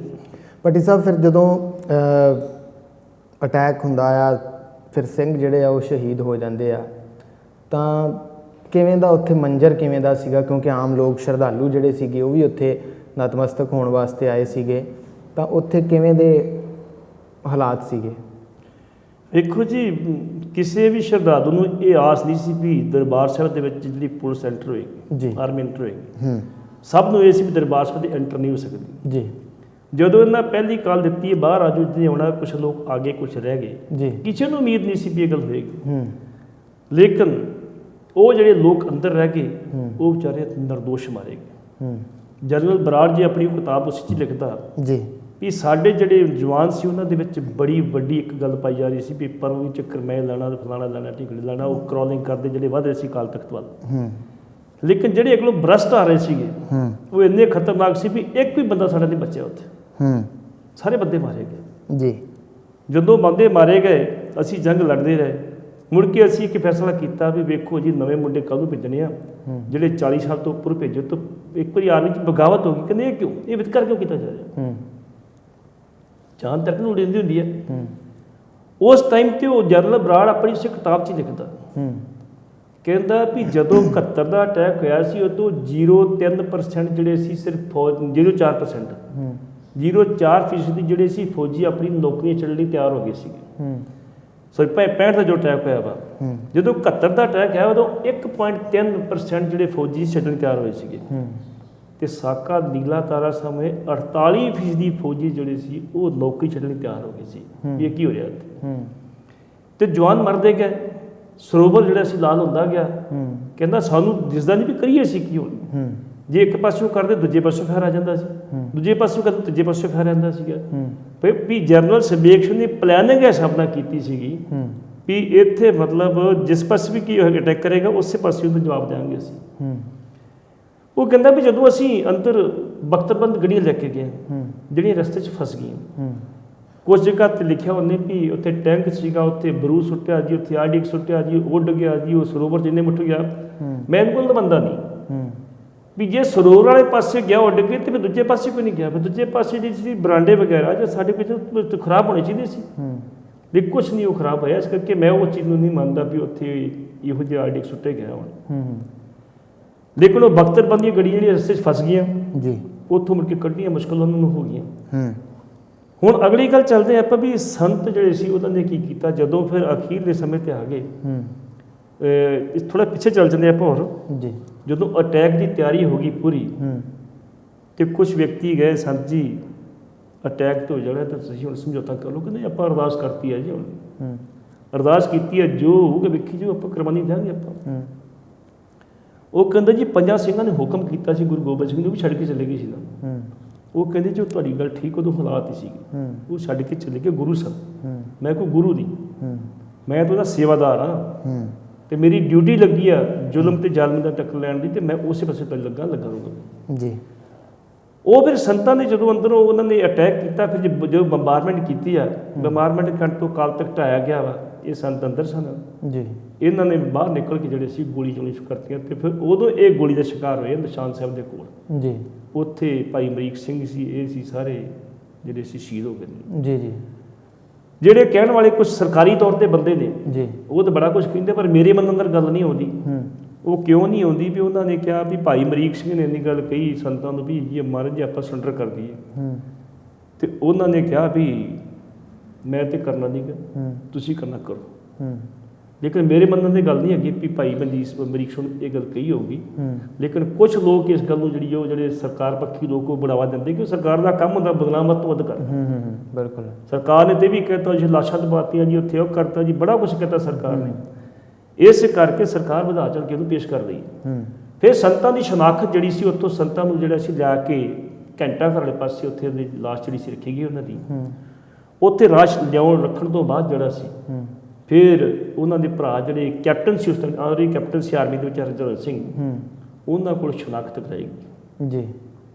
ਉਹਨਾਂ ਸ਼ਨਾਖਤ ਕੀਤੀ ਵੀ ਵਾਕਿਆ ਇਹ ਸੱਜਣ ਜਰਨੈਲ ਸਿੰਘ ਭਿੰਡਰਾਂਵਾਲੇ ਜੀ ਜੀ। ਲੇਕਿਨ ਬਾਅਦ ਦੇ ਵਿੱਚ ਜਿਹੜੀ ਗੱਲ ਚਰਚਾ ਚੱਲੀ ਰਹੀ, ਬਾਬਾ ਠਾਕਰ ਸਿੰਘ ਜਿਹੜੀ ਸੀ 20 ਸਾਲ ਕਹਿੰਦੇ ਰਹੇ ਸੰਤ ਜਿੰਦਾ ਨੇ, ਸੰਤ ਜਿੱਦਾਂ ਨੇ, ਤੇ ਅਸੀਂ ਸਮਝਦੇ ਸੀ ਵੀ ਸੰਤ ਇਹੋ ਜਿਹੀ ਗਦਾਰੀ ਨਹੀਂ ਕਰ ਸਕਦੇ, ਮੈਦਾਨ ਛੱਡ ਕੇ ਭੱਜ ਨਹੀਂ ਸਕਦੇ, ਅਣਖੀਲੇ ਇੰਨੇ ਸੀ ਉਹ ਮੈਦਾਨ ਨਹੀਂ ਛੱਡ ਸਕਦੇ। ਉਦੋਂ ਵੀ ਐਸਜੀਪੀਸੀ ਨੇ ਕਹਿਤਾ ਸੀ ਉਹ ਸ਼ਹੀਦ ਹੋ ਗਏ ਨੇ, ਆਰਮੀ ਨੇ ਕਹਿਤਾ, ਸਰਕਾਰ ਨੇ ਕਹਿਤਾ, ਲੇਕਿਨ ਟਕਸਾਲ ਮੰਨਣ ਲਈ ਤਿਆਰ ਨਹੀਂ ਸੀ ਜੀ। ਬਾਬੇ ਠਾਕਰ ਸਿੰਘ ਜੀ ਅਕਾਲ ਚਲਾਣੇ ਤੋਂ ਬਾਅਦ ਜਿਹੜਾ ਸੀ ਉਹਨਾਂ ਤੋਂ ਬਾਅਦ ਫਿਰ ਜਿਹੜਾ 6 ਜੂਨ ਆਈ ਹੈ, ਉਦੋਂ ਫਿਰ 6 ਜੂਨ ਨੂੰ ਸੰਤਾਂ ਨੂੰ ਅਕਾਲ ਤਖਤ ਤੋਂ ਦਮਦਮੀ ਟਕਸਾਲ ਨੇ ਸ਼ਹੀਦ ਮੰਨ ਲਿਆ ਜੀ, ਵੀ ਸ਼ਹੀਦ ਹੋ ਗਏ ਜੀ ਜੀ। ਤੇ ਇਸ ਕਰਕੇ ਉਹ ਸ਼ਹਾਦਤ ਜਿਹੜੀ ਹੈ ਇਹਨਾਂ ਦੀ ਇਸ ਤਰ੍ਹਾਂ ਦੀ ਹੋਈ ਸ਼ਹਾਦਤ, ਲੇਕਿਨ ਉਹ ਵਿਲੱਖਣ ਸ਼ਹਾਦਤ ਸੀਗੀ। ਇਹ ਘੱਲੂਘਾਰਾ ਸੀ ਇੱਕ, ਇਹ ਪਹਿਲੇ ਘੱਲੂਘਾਰਾ ਸੀਗਾ। ਤੇ ਇਹ ਮੈਂ ਸੋਚਦਾ ਵੀ ਇਹ ਜਿਹੜੇ ਜ਼ਖਮ ਲਿਖੇ ਗਏ ਨੇ ਸਿੱਖਾਂ ਦੇ ਹਿਰਦਿਆਂ ਦੇ ਉੱਤੇ, ਇਹ ਜੋ ਮਰਜ਼ੀ ਹੋ ਜਾਏ ਇਹ ਮਿਟਣੇ ਨਹੀਂ ਜੀ।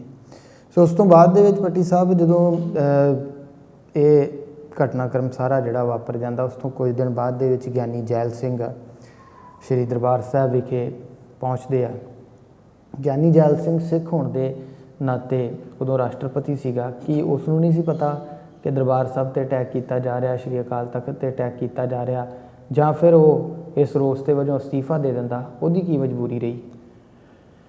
ਜਿਹੜੀ ਗਿਆਨੀ ਜੈਲ ਸਿੰਘ ਦੀ ਆਪਣੀ ਸ਼ਬਦਾਵਲੀ ਹੈ ਜੀ, ਉਹਨੂੰ ਜਦੋਂ ਯੂਨੀਵਰਸਿਟੀ ਦੇ ਫੰਕਸ਼ਨ 'ਚ ਆਇਆ ਤੇ ਪੁੱਛਿਆ ਪੱਤਰਕਾਰਾਂ ਨੇ ਵੀ ਤੁਸੀਂ ਅਸਤੀਫਾ ਕਿਉਂ ਨਹੀਂ ਦਿੱਤਾ, ਉਹ ਕਹਿੰਦਾ ਮੈਂ ਸਿੱਖ ਸੀ, ਰਾਸ਼ਟਰਪਤੀ ਸੀ, ਜੇ ਮੈਂ ਅਸਤੀਫਾ ਦਿੰਦਾ ਤੇ ਸਿੱਖਾਂ 'ਚ ਰੋਸ ਹੋਰ ਵਧਣਾ ਸੀ, ਰੋਸ ਵੱਧਦਾ ਤੇ ਫਿਰ ਗੜਬ ਫਿਰ ਹੋ ਸਕਦੀ ਸੀ। ਤੇ ਮੈਨੂੰ ਇਹ ਸੀ ਵੀ ਜੇ ਮੈਂ ਇੱਥੇ ਬੈਠਾ ਕੁਝ ਕਰ ਸਕਦਾ, ਇਹ 'ਚ ਕੋਈ ਸ਼ੱਕ ਵਾਲੀ ਗੱਲ ਨਹੀਂ। ਇੰਦਰਾ ਗਾਂਧੀ ਨੇ ਸਾਡੇ ਤੋਂ ਜਿਹੜਾ ਉਹ ਬਾਹਰ ਹੋ ਕੇ, ਸਾਡੇ ਤੋਂ ਬਾਹਰ ਹੋ ਕੇ ਅਟੈਕ ਕੀਤਾ ਵਾ, ਸਾਨੂੰ ਇਹ ਜਾਣਕਾਰੀ ਨਹੀਂ ਸੀ ਵੀ ਇਹਨੇ ਕਰਨਾ ਕੀ ਹੈ। ਤੇ ਗਿਆਨੀ ਜੈਲ ਸਿੰਘ ਜਦੋਂ ਇੱਥੇ ਦਰਬਾਰ ਸਾਹਿਬ ਆਏ ਨੇ, ਇੱਕ ਉਸੇ ਕਿਤਾਬ 'ਚ ਲਿਖਦਾ, ਆਪਣਾ ਜਨਰਲ ਬਰਾੜ ਲਿਖਦਾ ਆਪਣੀ ਕਿਤਾਬ ਦੇ ਵਿੱਚ, ਕਹਿੰਦਾ ਗਿਆਨੀ ਜੈਲ ਸਿੰਘ ਪਰਿਕਰਮਾ ਜਾ ਰਹੇ ਤੇ ਮੈਂ ਉਹਨਾਂ 'ਤੇ ਛਤਰੀ ਤਾਣ ਕੇ ਨਾਲ ਤੁਰ ਰਿਹਾ। ਅਗਲੇ ਪਾਸੇ ਸਿਕਿਉਰਿਟੀ ਹੈ, ਪਿੱਛੇ ਵੀ ਸਿਕਿਉਰਿਟੀ, ਸਾਈਡ 'ਤੇ ਵੀ ਸਿਕਿਉਰਿਟੀ। ਇੱਕ ਜਵਾਨ ਕਿਤੇ ਸਹਿਕਦਾ ਸੀ, ਉਹਨੇ ਵੇਖਿਆ ਵੀ ਇਹ ਆ ਰਿਹਾ ਜਨਰਲ, ਉਹਨੇ ਗੋਲੀ ਮਾਰੀ ਤਾਂ ਜਿਹੜਾ ਅੱਗੇ ਗਾਰਡ ਜਾ ਰਿਹਾ ਸੀ ਉਹਨੂੰ ਗੋਲੀ ਲੱਗੀ ਤੇ ਉਹ ਮਰ ਗਿਆ। ਕਹਿੰਦਾ ਮੈਂ ਛਤਰੀ ਜਿਹੜੀ ਸੀ ਮੇਰੇ ਕੋਲ ਸੀ ਤੇ ਮੈਂ ਛਤਰੀ ਸਮੇਤ ਹੀ ਸਰੋਵਰ ਛਾਲ ਮਾਰਤੀ ਤੇ ਮੈਨੂੰ ਤਰਨਾ ਆਉਂਦਾ ਨਹੀਂ ਸੀ। ਬਾਅਦ 'ਚ ਮੈਨੂੰ ਜਵਾਨਾਂ ਨੇ ਬਾਹਰ ਕੱਢਿਆ। ਮਤਲਬ ਰਾਸ਼ਟਰਪਤੀ ਮਰਦਾ ਮਰ ਜੇ, ਆਪਣੀ ਜਾਨ ਬਚਾਈ। ਉਹ ਆਪਣੀ ਜੇ ਉਹਨੇ ਕਿਤਾਬ ਲਿਖੀ ਹੈ ਤੇ ਮੈਂ ਫਿਰ ਕਹਿੰਦਾ ਉਹ ਕਿਤਾਬ ਆਪਣੀ 'ਚ ਲਿਖਦਾ ਇਸ ਚੀਜ਼ ਜੀ। ਮਤਲਬ ਉਹਨੇ ਕਿਹਾ ਜਜ਼ਬਾ ਇੰਨਾ ਸੀ, ਉਹਨੇ ਬੰਦੇ ਨੇ ਇਹ ਨਹੀਂ ਕਿਹਾ ਵੀ ਮੈਂ ਫੱਟੜ ਤੇ ਮੈਂ ਭੀਖ ਮੰਗ ਲਾਂ ਵੀ ਜ਼ਿੰਦਗੀ ਨਾ, ਭੀਖ ਨਹੀਂ ਮੰਗੀ। ਉਹਨੇ ਆਪਣਾ ਕੰਮ ਕੀਤਾ, ਨਹੀਂ ਵੀ ਮੇਰਾ ਕੰਮ ਲੜਨਾ, ਮੈਂ ਲੜਨ ਵਾਸਤੇ ਆਇਆ ਤੇ ਮਰਨ ਵਾਸਤੇ ਆਇਆ ਜੀ।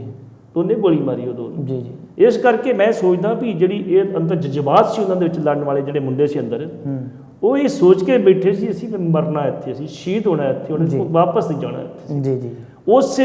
ਇਸੇ ਦੇ ਵਿੱਚ ਹੀ 80% ਦੀ ਜਿਹੜੀ ਸੀ ਨਾ ਜਵਾਨੀ, ਜਿਹੜੀ ਇਹਨਾਂ ਦੀ ਟਕਸਾਲ ਦੇ ਜਿਹੜੇ ਮੁੰਡੇ ਸੀਗੇ, ਜਿਹੜਾ ਇਹਨਾਂ ਨੇ ਸਕੂਲ ਚਲਾਉਂਦੇ ਸੀ ਇੱਕ ਜੀ ਤੇ ਅਧਿਆਤਮਕ ਸਕੂਲ, ਤੇ ਸੰਥਿਆ ਦਿੰਦੇ ਸੀ ਗੁਰੂ ਗ੍ਰੰਥ ਸਾਹਿਬ ਦੀ, 80% ਦੀ ਮੁੰਡੇ ਜਿਹੜੀ ਸੀ ਟਕਸਾਲ ਦੇ ਜਿਹੜੇ ਸੀ ਜਿਹੜੇ ਸੇਵਾਦਾਰ, ਉਹ ਲਗਭਗ ਜਿਹੜੇ ਸੀ ਉਹ ਖਤਮ ਹੋ ਚੁੱਕੇ ਸੀ। ਜੀ ਜੀ। ਇਹ ਗਿਆਨੀ ਜੈਲ ਸਿੰਘ ਦੀ ਗੱਲ ਕਰੀਏ ਤਾਂ ਗਿਆਨੀ ਜੈਲ ਸਿੰਘ ਤੋਂ ਬਾਅਦ ਦੇ ਵਿੱਚ ਪੱਟੀ ਸਾਹਿਬ ਇੰਦਰਾ ਗਾਂਧੀ ਵੀ ਆਉਂਦੀ ਹੈ ਦਰਬਾਰ ਸਾਹਿਬ ਮੱਥਾ ਟੇਕਣ ਵਾਸਤੇ ਅਤੇ ਵੇਖਣ ਵਾਸਤੇ ਕਿ ਉੱਥੇ ਕੀ ਕੁਝ ਵਾਪਰਿਆ ਆ। ਉਦੋਂ ਆਮ ਜਿਹੜਾ ਸਿੱਖ ਸੀਗਾ ਉਹਨਾਂ ਦੇ ਮਨਾਂ ਦੇ ਵਿੱਚ ਕੀ ਸੀਗਾ ਕਿ ਇੰਦਰਾ ਗਾਂਧੀ ਆਈ ਆ, ਕਿਉਂ ਆਈ ਆ, ਕਿੱਦਾਂ ਆਈ ਆ, ਅਤੇ ਆਉਣ ਤੋਂ ਬਾਅਦ ਦੇ ਵਿੱਚ ਉਹ ਕੋਈ ਅਨਾਊਂਸਮੈਂਟ ਵੀ ਕਰਕੇ ਗਈ ਜਦੋਂ ਢੱਠਿਆ ਹੋਇਆ ਅਕਾਲ ਤਖਤ ਸਾਹਿਬ ਉਹਨੇ ਦੇਖਿਆ ਸੀ। ਗੁਰਮੀਤ ਸਿੰਘ ਇੱਕ DSP ਸੀਗਾ, ਅੱਜ ਵੀ ਜਿੰਦਾ ਹੋ ਜੀ। ਗੁਰਮੀਤ ਚੰਦ ਜੀ। ਗੁਰਮੀਤ ਚੰਦ ਇਹ ਕਹਿੰਦਾ ਵੀ ਜਦੋਂ ਇੰਦਰਾ ਗਾਂਧੀ ਆਈ ਇੱਥੇ ਵੀ ਮੱਥਾ ਟੇਕਣ ਵਾਸਤੇ ਆਪਣੀ ਨੂੰ ਆਈ ਵੀ ਮੈਂ ਦਰਬਾਰ ਸੇ ਮੱਥਾ ਟੇਕ ਕੇ ਆਉਣੀ ਹੈ ਵੀ ਜੇ ਉੱਥੇ ਉਹ ਬੰਦ ਕਰ ਦਿੱਤੇ। ਕਹਿੰਦੀ ਜਦੋਂ ਘੰਟਾ ਘਰ ਵਾਲੇ ਪਾਸੇ ਐਂਟਰ ਹੋਣ ਲੱਗੀ ਤੇ ਵੇਖਿਆ ਅਕਾਲ ਤਖਤ ਢੱਠਾ ਤੇ ਵਾਲ ਉਹਦੇ ਮੁੰਨੇ ਸੀਗੇ ਤੇ ਉਹਨੇ ਆਪਣੇ ਸਿਰ ਇੰਜ ਫੜਿਆ, ਉਹਨੇ ਇੰਜ। ਆਰਮੀ ਦੇ ਜਨਰਲਾਂ ਨੂੰ ਕਹਿੰਦੀ ਤੁਸੀਂ ਮੇਰੇ ਮੌਤ ਦੇ ਵਾਰੰਟਾਂ ਦੇ ਸਾਈਨ ਕਰ ਦਿੱਤੇ ਆ, ਅਟੈਕ ਕਰ ਦਿਆ। ਅੱਛਾ। ਇਹ ਗੁਰਮੀਤ ਚੰਦ ਮਤਲਬ ਉਸਨੂੰ ਉਸੇ ਦਿਨ ਪਤਾ ਲੱਗ ਗਿਆ ਸੀਗਾ ਕਿ ਸਿੱਖ ਨੂੰ ਬਖਸ਼ਣਗੇ ਨਹੀਂ। ਉਹਨੇ ਕਹਿਤਾ ਮੈਂ ਸਿੱਖ ਬਖਸ਼ਣਗੇ ਨਹੀਂ, ਪੱਕੀ ਗੱਲ ਉਹਨੇ ਕਹਿਤਾ। ਉਹਨੇ ਮੱਥਾ ਉਹਨੇ ਟੇਕਿਆ, ਲੇਕਿਨ ਬੜੀ ਆਵਾਜ਼ ਆ ਰਹੀ ਉਦੋਂ ਬਾਅਦ ਜਿਹੜੇ ਉਹਦੇ ਗਨਮੈਨ ਜਾਂ ਉਹਦੇ ਅੰਦਰ ਦੇ ਬੰਦੇ ਦੱਸਦੇ ਜਾਂ ਆਪਣਾ ਹੈਗੇ ਨੇ ਉਹਨਾਂ ਦੇ ਉਹ PA ਹੁੰਦੇ ਸੀ, ਉਹਨਾਂ ਨਾਮ ਨੂੰ ਯਾਦ ਭੁੱਲ ਗਿਆ, ਉਹਨੇ ਕਿਤਾਬ ਲਿਖੀ ਵਿੱਚ ਲਿਖਿਆ ਉਹਨਾਂ ਨੇ ਵੀ ਅਟੈਕ ਤੋਂ ਬਾਅਦ ਇੰਦਰਾ ਗਾਂਧੀ ਕਾਫੀ ਆਵਾਜ਼ਾਂ ਰਹਿੰਦੀ ਸੀ ਵੀ ਇਹ ਜੋ ਹੈ ਗਲਤ ਹੋਇਆ, ਅਸੀਂ ਇੱਕ ਸੱਚਖੰਡ 'ਤੇ ਅਟੈਕ ਕੀਤਾ, ਸਾਨੂੰ ਨਹੀਂ ਸੀ ਕਰਨਾ ਚਾਹੀਦਾ। ਮੈਂ ਇਹ ਮਹਿਸੂਸ ਕਰਦਾ ਵੀ ਉਹ ਇੰਦਰਾ ਗਾਂਧੀ ਨੇ ਮਹਿਸੂਸ ਕੀਤਾ ਬਾਅਦ 'ਚ, ਕਿਉਂਕਿ ਜਿਹੜੇ ਸੀ ਸਾਡੇ ਆਰਮੀ ਵਾਲੇ ਉਹਨਾਂ ਗੁੰਮਰਾਹ ਕੀਤਾ ਵੀ ਤੁਹਾਨੂੰ 4 ਘੰਟੇ 'ਚ ਫੜ ਕੇ ਦੇ ਦਿਆਂਗੇ। ਅਕਾਲੀਆਂ ਨੇ ਗੁੰਮਰਾਹ ਕੀਤਾ, ਇਹਨਾਂ ਕੋਲ ਕੱਖ ਨਹੀਂ ਹੈਗਾ ਜੀ, ਇਹ ਤਾਂ ਗੱਲ ਹੀ ਕੋਈ ਨਹੀਂ, ਸਾਹ ਦੇ ਗਏ ਆ ਵੀ ਬਾਹਰ ਆ ਜਾਣਗੇ, ਕੋਈ ਗੱਲ ਨਹੀਂ। ਲੇਕਿਨ ਇਹ ਨਹੀਂ ਪਤਾ ਸੀ, ਇੱਕ ਦੇ ਵਿੱਚ ਜਜ਼ਬਾ ਸੀ ਤੇ ਦੂਜਾ ਲੜਨਾ ਜਰਨੈਲ ਸੀਗਾ ਜੀ। ਦੋਵਾਂ ਨੇ ਜੰਗ ਜਿਹੜੀ ਲੜੀ ਉਹ ਇੱਕ ਇਤਿਹਾਸਕ ਜੰਗ ਉਹ ਨਿਬੜੀ। ਤੇ ਮੈਂ ਸੋਚਦਾ ਵੀ ਨੁਕਸਾਨ ਤਾਂ ਸਾਡਾ ਉਹਦਾ ਜ਼ਰੂਰ ਹੋਇਆ, ਲੇਕਿਨ ਇਹ ਜ਼ਰੂਰ ਦੁਨੀਆ ਨੂੰ ਪਤਾ ਲੱਗ ਗਿਆ, ਰਸ਼ੀਆ ਨੂੰ ਪਤਾ ਲੱਗ ਗਿਆ, ਬਰਤਾਨੀਆ ਨੂੰ ਪਤਾ ਲੱਗ ਗਿਆ, ਬਾਕੀ ਜਿਹੜੇ ਉੱਤੇ ਵੀ ਸਪੋਰਟ ਕਰਦੇ ਸੀ ਕੰਟਰੀ ਇੰਡੀਆ ਦੀ, ਉਹਨੂੰ ਪਤਾ ਲੱਗ ਗਿਆ ਵੀ ਸਿੱਖ ਕੌਮ ਕੋਈ ਇੱਥੇ ਹੈਗੀ ਆ, ਭਾਵੇਂ ਥੋੜ੍ਹੀ ਗਿਣਤੀ 'ਚ ਉਹ ਕਿਸੇ ਫੌਜ ਨਾਲ ਟੱਕਰ ਵੀ ਲੈ ਸਕਦੀ। ਪੱਟੀ ਸਾਹਿਬ ਕਹਿੰਦੇ ਆ ਜਦੋਂ ਦਰਬਾਰ ਸਾਹਿਬ ਦੇ ਉੱਤੇ ਅਟੈਕ ਹੋਇਆ ਤਾਂ ਉਦੋਂ BJP ਦੇ ਕੁਝ ਲੀਡਰਾਂ ਦਾ ਨਾਮ ਆਉਂਦਾ, ਕਈ ਕਿਤਾਬਾਂ ਦੇ ਵਿੱਚ ਪੜ੍ਹੀਏ, ਜਾਂ ਮਾਰਕ ਟੱਲੀ ਜਿਹੜੇ BBC ਦੇ ਪੱਤਰਕਾਰ ਇੱਥੇ ਰਹੇ ਸੀਗੇ, ਜਿਨ੍ਹਾਂ ਦੀ ਇੱਕ ਕਿਤਾਬ ਵੀ ਜਿਹੜੀ ਆ ਉਹ ਆਈ ਹੈ ਸ਼੍ਰੀਮਤੀ ਇੰਦਰਾ ਗਾਂਧੀ ਦੀ ਆਖਰੀ ਲੜਾਈ, ਉਸ ਦੇ ਵਿੱਚ ਵੀ ਉਹ ਜ਼ਿਕਰ ਕਰਦੇ ਆ ਕਿ ਉਹਨਾਂ ਨੇ ਲੱਡੂ ਤੱਕ ਵੰਡੇ ਸੀਗੇ, ਕੁਝ ਅਜਿਹੇ BJP ਦੇ ਲੀਡਰ ਸੀਗੇ। ਵਾਕਿਆ ਹੀ ਉਹਨਾਂ ਨੇ ਇਸ ਚੀਜ਼ ਦੀ ਖੁਸ਼ੀ ਜਿਹੜੀ ਉਹ ਮਨਾਈ ਸੀਗੀ। BJP ਤੋਂ ਉੱਪਰ ਉੱਠ ਚੱਲੀਏ ਜੀ ਆਪਾਂ, ਜਿਹੜੇ ਹਿੰਦੂ ਲੋਕ ਸੀ ਜੀ, ਜਿਹੜੇ ਕੱਟੜ ਹਿੰਦੂ ਸੀ, ਜਿਹੜਾ ਤੇ ਹਿੰਦੂ ਔਰ ਗੁਰੂ ਨੂੰ ਮੰਨਦਾ ਸੀਗਾ ਦਰਬਾਰ ਸਾਹਿਬ, ਉਹ ਤਾਂ ਦੁਖੀ ਸੀਗਾ ਵੀ ਗਲਤ ਹੋ ਰਿਹਾ। ਲੇਕਿਨ ਜਿਹੜੇ ਸ਼ਰਾਰਤੀ ਲੋਕ ਸੀ ਜਿਨ੍ਹਾਂ ਨੇ ਦਰਬਾਰ ਸਾਹਿਬ ਦੇ ਉੱਤੇ ਆਪਣੇ ਰੇਲਵੇ ਸਟੇਸ਼ਨ ਤੋਂ ਇਹ ਮਾਡਲ ਭੰਨਿਆ, ਗੁਰੂ ਸਾਹਿਬ ਦੀ ਤਸਵੀਰ ਲਾ ਕੇ ਪੈਰਾਂ 'ਚ ਰੋੜੀ, ਉੱਤੇ ਥੁੱਕਿਆ ਤੱਕ, ਬੜਾ ਕੁਛ ਕੀਤਾ ਉੱਤੇ, ਉਹਦਾ ਤੇ ਸੋਧਾ ਲਾਤਾ ਮੁੰਡਿਆਂ ਨੇ ਇੱਕ ਨੂੰ, ਤੇ ਬਾਕੀ ਜਿਹੜੇ ਸੀ ਛੱਡ ਕੇ ਭੱਜ ਭੁੱਜ ਗਏ ਇੱਥੋਂ। ਦੱਸੋ ਜੀ, ਗੁਰੂ ਸਾਹਿਬ ਸਭ ਦੇ ਸਾਂਝੇ ਸਨ ਜੀ, ਉਹਨਾਂ ਦਾ ਕੀ ਕਸੂਰ, ਮਾਡਲ ਦਾ ਕੀ ਕਸੂਰ? ਇਸ ਕਰਕੇ ਉਹ ਜਦੋਂ ਅਟੈਕ ਹੋਇਆ ਵਾ, ਪਤਾ ਲੱਗ ਗਿਆ ਵੀ ਭਿੰਡਰਾਂਵਾਲਾ ਜਿਹੜਾ ਉਹ ਮਾਰ ਦਿੱਤਾ ਗਿਆ ਜੀ, ਸ਼ਹੀਦ ਕਰ ਦਿੱਤਾ ਗਿਆ, ਤੇ ਹਿੰਦੂ ਕਰਫਿਊ ਲੱਗੇ ਤੇ ਜਿਹੜੇ ਘਰਾਂ ਤੋਂ ਬਾਹਰ ਨਿਕਲੇ, ਲੱਡੂ ਵੰਡੇ, ਉਹਨਾਂ ਨੇ ਸ਼ਰਾਬਾਂ ਪਈਆਂ ਆਰਮੀ ਵਾਲੇ, ਪਰ ਉਹ ਸ਼ਰਾਬਾਂ ਪੀਓ, ਜਿਹਨੂੰ ਸਿਗਰਟ ਚਾਹੀਦੀ ਸਿਗਰਟ, ਬੀੜੀ ਚਾਹੀਦੀ ਬੀੜੀ, ਸ਼ਰਾਬ ਚਾਹੀਦੀ ਸ਼ਰਾਬ, ਜੋ ਚਾਹੀਦਾ ਦਿੰਦਾ। ਉਹਨਾਂ ਨੇ ਉਦੋਂ ਖੁਸ਼ੀ ਬਣਾਈ ਸੀ ਬਕਾਇਆ ਤੌਰ 'ਤੇ। ਇਹਦਾ ਮੁੱਢ ਕਿੱਥੋਂ ਵੱਜਾ? ਥੋੜ੍ਹੇ ਜਿਹੇ ਪਿੱਛੇ ਚੱਲ ਜਾਓ ਜੀ। ਅੰਮ੍ਰਿਤਸਰ ਨੂੰ ਪਵਿੱਤਰ ਸ਼ਹਿਰ ਦਾ ਦਰਜਾ ਦੇਣ ਵਾਸਤੇ ਸੰਤ ਭਿੰਡਰਾਂਵਾਲਿਆਂ ਨੇ, ਆਲ ਇੰਡੀਆ ਫੈਡਰੇਸ਼ਨ ਜਿਹੜੀ ਸਿੱਖ ਫੈਡਰੇਸ਼ਨ ਉਹਨੇ ਜੀ ਤੇ ਦਲ ਖਾਲਸਾ ਨੇ ਮੰਗ ਕੀਤੀ ਸੀ ਵੀ ਅੰਮ੍ਰਿਤਸਰ ਸ਼ਹਿਰ ਨੂੰ ਪਵਿੱਤਰ ਦਰਜਾ ਦਿੱਤਾ ਜਾਵੇ। ਤੇ ਉਹਨਾਂ ਸੰਤਾਂ ਨੂੰ ਰਿਕੁਐਸਟ ਕੀਤੀ ਵੀ ਸਾਡੇ ਇਸ ਮਾਰਚ ਤੁਸੀਂ ਗਏ, ਉਹਨਾਂ ਦਾ ਮਾਰਚ ਦਰਬਾਰ ਸਾਹਿਬ ਤੋਂ ਲੈ ਕੇ ਤੇ ਹਾਲਗੇਟ ਤੱਕ ਸੀ ਜੀ। ਪਹਿਲਾਂ ਉਹਨਾਂ DC ਆਫਿਸ ਤੱਕ ਸੀ, ਪਰ ਹਾਲਗੇਟ ਤੱਕ ਕੀਤਾ ਸੀ ਉਹਨਾਂ ਨੇ। ਉਹਨਾਂ 31 ਮਾਰਚ 1981 ਤੋਂ ਮਾਰਚ ਕਰਨਾ ਸੀਗਾ। ਉਹ ਜਦੋਂ ਮਾਰਚ ਕਰਨਾ ਸੀਗਾ ਤੇ ਇਹ ਜਿਹੜੇ ਹਿੰਦੂ ਸੀ ਇਹ ਭੜ ਕੇ ਪਏ। ਇਹਦਾ ਕੀ ਮਤਲਬ ਹੋਇਆ? 29 ਮਈ 1981 ਨੂੰ ਜਿਹੜੇ ਬੀਜੇਪੀ ਵਾਲੇ ਜਨ ਸੰਘ ਸਾਰੇ ਇਕੱਠੇ ਹੋ ਗਏ ਇੱਕ ਮੰਚ ਦੇ ਉੱਤੇ, ਇਹਨਾਂ ਨੇ ਇੱਕ ਮਾਰਚ ਕੀਤਾ ਤੇ ਮਾਰਚ ਦੇ ਵਿੱਚ ਤਰਸ਼ੂਲਾਂ ਲੈ ਕੇ ਉਹਨਾਂ ਉੱਤੇ ਬੀੜੀਆਂ ਬੱਧੀਆਂ, ਉਹਨਾਂ ਤੇ ਸਿਗਰਟਾਂ ਬੱਧੀਆਂ, ਉਹਨਾਂ ਸਭ ਕੁਝ ਜੋ ਤੰਬਾਕੂ ਬੱਧਾ, ਬੀੜੀ ਸਿਗਰਟ ਪੀਏਂਗੇ ਲੰਮੀ ਉਮਰ ਜੀਏਂਗੇ, ਉਹਦੇ ਨਾਅਰੇ ਲਾਏ ਇਹਨਾਂ ਨੇ। ਤੇ ਉਹਦਾ ਇੱਕ ਫਾਇਦਾ ਜ਼ਰੂਰ ਹੋਇਆ ਵੀ ਜਿਹੜਾ 31 ਮਈ ਨੂੰ ਮਾਰਚ ਕਰਨਾ ਸੀ ਫੈਡਰੇਸ਼ਨ ਨੇ, ਨਹੀਂ ਤੇ 1000 ਬੰਦਾ ਇਕੱਠੇ ਹੋਣ ਦੀ ਆਸ ਨਹੀਂ ਸੀ, ਲੱਖਾਂ ਲੋਕ ਆ ਗਏ ਰੋਸ ਵਜੋਂ ਵੀ ਹੁਣ ਜਾਣਾ ਹੀ ਜਾਣਾ ਉੱਥੇ। ਜਿਹੜੀ ਸਿਕਿਉਰਿਟੀ ਫੋਰਸਿਸ ਸੀਗੀ ਉਹਨਾਂ ਜਦੋਂ ਖਬਰ ਮਿਲੀ ਇਹ ਗੱਲ ਹੈਗੀ ਤਾਂ ਫਿਰ ਸੰਤਾਂ ਨਾਲ ਅਪਰੋਚ ਕੀਤੀ, ਸੰਤ ਮੰਨ ਗਏ ਇਸ ਗੱਲ ਨੂੰ ਵੀ ਚਲੋ ਅਸੀਂ ਤੁਹਾਨੂੰ ਕਤਵਾਲੀ ਮੰਗ ਪੱਤਰ ਦੇ ਕੇ ਚੱਲ ਜਾਵਾਂਗੇ। ਲੇਕਿਨ ਜਿਹੜੇ ਇਹ ਫਿਰ ਇਹਨਾਂ ਲੋਕਾਂ ਨੇ ਜਿਹੜੇ ਅਸੀਂ ਉਹ ਬਦਫੈਲੀ ਕੀਤੀ, ਹਾਲ ਬਾਜ਼ਾਰ 'ਚ ਕਈ ਪ੍ਰਕਾਰ ਦੇ ਸਲੋਗਨ ਲਿਖੇ, ਕੱਚ ਕੜਾ ਕਿਰਪਾਨ ਇਹਨਾਂ ਨੂੰ ਭੇਜ ਦਿਆਂਗੇ ਪਾਕਿਸਤਾਨ, ਕਈ ਕੁਛ ਲਿਖਿਆ ਨਾ। ਇਸ ਕਰਕੇ ਉੱਥੋਂ ਕੜਤਨ ਵੱਧਦੀ ਫਿਰ ਜਿਹੜੀ ਸੀ ਸਾਕਾ ਨੀਲਾ ਤੱਕ ਗਈ। ਜਦੋਂ ਇੰਦਰਾ ਗਾਂਧੀ ਨੇ ਦਰਬਾਰ ਸਾਹਿਬ ਪਹੁੰਚੀ ਤਾਂ ਉੱਥੇ ਮੱਥਾ ਟੇਕਿਆ, ਜਦੋਂ ਟੱਠਿਆ ਹੋਇਆ ਅਕਾਲ ਤਖਤ ਸਾਹਿਬ ਦੇਖਿਆ ਤਾਂ ਬਣਾਉਣ ਦੀ ਗੱਲ ਫਿਰ ਕਿਵੇਂ ਚੱਲੀ? ਕਿਉਂਕਿ ਸਰਕਾਰ ਦੁਆਰਾ ਅਕਾਲ ਤਖਤ ਸਾਹਿਬ ਦੀ ਜਿਹੜੀ ਬਿਲਡਿੰਗ ਆ ਉਸ ਨੂੰ ਬਣਵਾਇਆ ਵੀ ਗਿਆ ਸੀਗਾ, ਫਿਰ ਉਹ ਮਨਜ਼ੂਰ ਕਿਉਂ ਨਹੀਂ ਹੋਇਆ? ਸਿੱਖਾਂ ਨੇ ਉਸ ਨੂੰ ਮਨਜ਼ੂਰ ਕਿਉਂ ਨਹੀਂ ਕੀਤਾ ਕਿ ਸਰਕਾਰੀ ਤੌਰ ਦੇ ਉੱਤੇ ਬਣਿਆ, ਉਸ ਨੂੰ ਢਾਹ ਕੇ ਦੁਬਾਰਾ ਵੀ ਬਣਾਇਆ ਗਿਆ ਸੀ? ਉਹ ਮੈਂ ਚਾਹੂੰਗਾ ਸੰਗਤਾਂ ਨਾਲ ਜ਼ਰੂਰ ਸਾਂਝ ਕਰੋ। ਜਦੋਂ ਅਟੈਕ ਤੋਂ ਬਾਅਦ ਇੰਦਰਾ ਗਾਂਧੀ ਨੇ ਕਿਹਾ ਵੀ ਹੁਣ ਦਾ ਕੀ ਕਰਨਾ,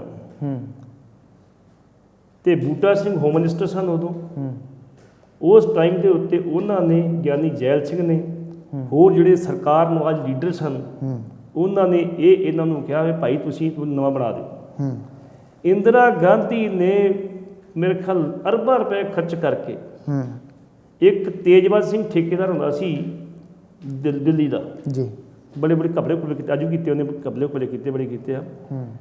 ਤੇ ਬਾਬਾ ਸੰਤਾ ਸਿੰਘ ਜੀ, ਪਹਿਲਾਂ ਬਾਬਾ ਖੜਕ ਸਿੰਘ ਨੂੰ ਕਿਹਾ ਗਿਆ ਤੁਸੀਂ ਬਣਾ ਦਿਓ, ਉਹਨਾਂ ਕਿਹਾ ਜੀ ਬਣਾ ਦਿਓਗਾ ਮੈਂ ਬਣਾਉਂਗਾ ਸੰਗਤਾਂ ਦੀ ਸੇਵਾ ਨਾਲ, ਤੁਸੀਂ ਆਪਣੀ ਆਰਮੀ ਬਾਹਰ ਕਰੋ ਇੱਥੋਂ, ਮੈਂ ਫਿਰ ਬਣਾਉਂਗਾ।